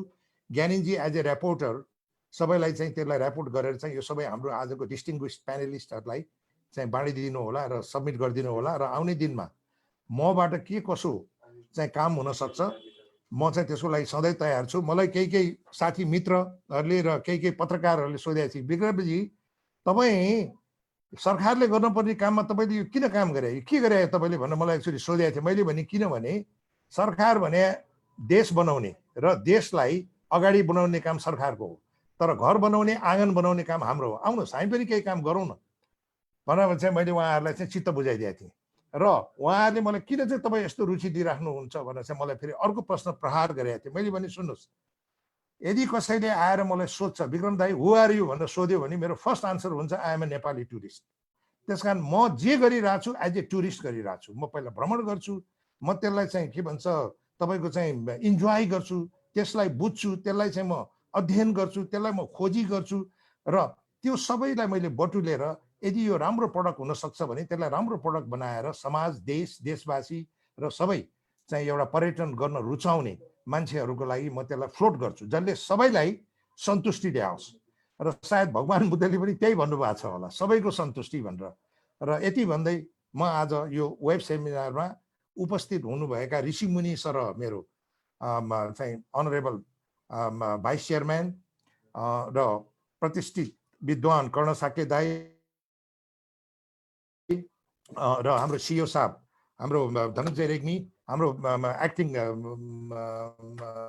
मेम्बर सेक्रेटरी ज्ञानिन राई र हाम्रो चाहिँ नालन्दा बोध गयाका अति प्रतिष्ठित स्कलर दीपक आनन्द, म सबैलाई धन्यवाद दिँदै आज क्वेसन आन्सरमा क्वेसन राख्नेहरूलाई पनि धन्यवाद दिँदै आगामी चाहिँ दिनहरूमा लुम्बिनी र कपिल वस्तुले एउटा नयाँ फड्को मार्नेछ, ठुलो समृद्धि ल्याउनेछ। तर कस्तो भने अघि नै भाइस चेयरम्यानले भन्नुभयो जस्तो सस्टेनेबल, सन्तुलित, भगवान बुद्धको चाहिँ आफ्नो जीवनको चाहिँ एउटा देश जस्तै सबै कुरा सन्तुलनमा चाहिँ बगेको, सन्तुलनमा चाहिँ एउटा चाहिँ के अरे व्यवस्थित भएको, सौन्दर्यता प्रदान गरेको चाहिँ एउटा गन्तव्य स्थलको रूपमा इस्टाब्लिस हुनेछ भन्ने आशा गर्दै म सबैलाई धन्यवाद दिन चाहन्छु। Thank you sir. एकजना हाम्रो पूर्व नाटाको अध्यक्ष पनि आउनु भएको छ। So let's give some time, छोटो है, 1-2 मिनटमा चाहिँ एउटा मन्तव्य प्रकट गरिदिउँ। Welcome to Madhu Acharya. Thank you sir, over to you. भाइ नमस्कार, सबैजनालाई नमस्कार। सुनिया छ भाइ? यस, सुनिया छ। ए हजुर, म अलिकति आइम सरी, म अलिकति लेट भएँ। म अलि बिचदेखि कर्णदाईको आधादेखि मैले सुनिरहेको पाएँ। भेरी एक्सिलेन्ट जब विक्रम दाई, यु डिड भेरी एक्सिलेन्ट यो काम गर्नुभएको छ अगाडिदेखि नै। तर यो नयाँ सुरुवात हो। मैले यहाँ अलिकति बिचमा केही कुराहरू पनि सुन्नुभएको थिएँ, अम्बिका दिदीले नै राख्नु भएको थियो, अरू साथीहरूले पनि। मेरो तर्फबाट भन्नुपर्ने के छ भने अब एउटा जुन अहिले हामी यो कोरोनाको त्रासमा छौँ र मेरो बुझाइमा पर्यटन भनेको यो त्यसै बसिरहँदैन कि। त्यो मान्छे अब अहिले यस्तो भइसक्यो कि बिना टुरिज्म मान्छे केही समयलाई तर आफ्टर सम टाइम सबै हामीले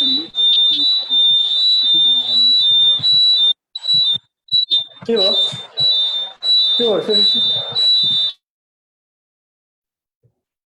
हजुर, अहिले क्लियर छ? हेलो, भोइस आएन। ठिक छ। अहिलेको यो अब जुन यो अहिले लकडाउन लिफ्ट अफ भएको कन्ट्रीहरूमा हेर्ने हो भने सबै मान्छे यसरी बाहिर निस्किएका छन् कि उनीहरूलाई कोरोनाको प्रभाव नै छैन। अब यसको ठुलो उदाहरण अब युएसएमा लिन सकिन्छ, युकेमा लिन सकिन्छ। भनेपछि यो सधैँ मेरो बुझाइमा अब इन्टरनेसनल फ्लाइटको आगमनलाई केही समय लाग्छ हामीलाई, तर मान्छेमा यति दे आर भेरी इन्थजियास्टिक कि कहिले खुल्छ र हामी कहिले टुरिज्मलाईमा जाने भनेर कन्ज्युमर त्यो खालको एउटा चाहिँ पर्सेप्सन छ।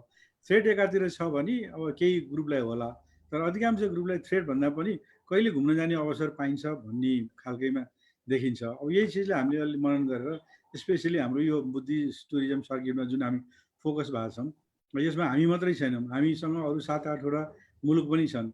यसमा ठुलो त भारत नै छ। भारतले चाहिँ अहिले विक्रम दाइले भन्नुभयो त्यसरी पैसा खनाइरहेको छ एयरपोर्टमा। नट ओन्ली एयरपोर्ट, नर्दर्न रिजनको अलमोस्ट टुर अपरेटरको मेन ब्रेड बटर भनेको जसरी हामी एडभेन्चर टुरिज्म भन्छौँ, उनीहरूको बुद्धिस्ट टुरिज्ममा फोकस गरेका छन्। त्यसै गरी अब एसियाका अधिकांश 7वटा मुलुक भनौँ न, अघि नै यहाँ नाम आइसकेको छ, Sri Lanka, Myanmar, Thailand, Cambodia, Laos, Vietnam, होइन, इन्डोनेसिया पनि। यति मुलुकले त हामीले यो यो यो प्रडक्टलाई त उनीहरूले टेस्ट गर्नै मौका त्यति पाएको छैन। केहीहरूसम्म थाइल्यान्ड अहिले नजिक होला फ्लाइटको कारणले। अरूलाई त हामीले फ्लाइट नेटवर्क नबढाएर यो चिजमा चाहिँ डेभलप नभएको हुनाले यो चिजमा हामीले चाहिँ पक्कै गर्न सक्छौँ।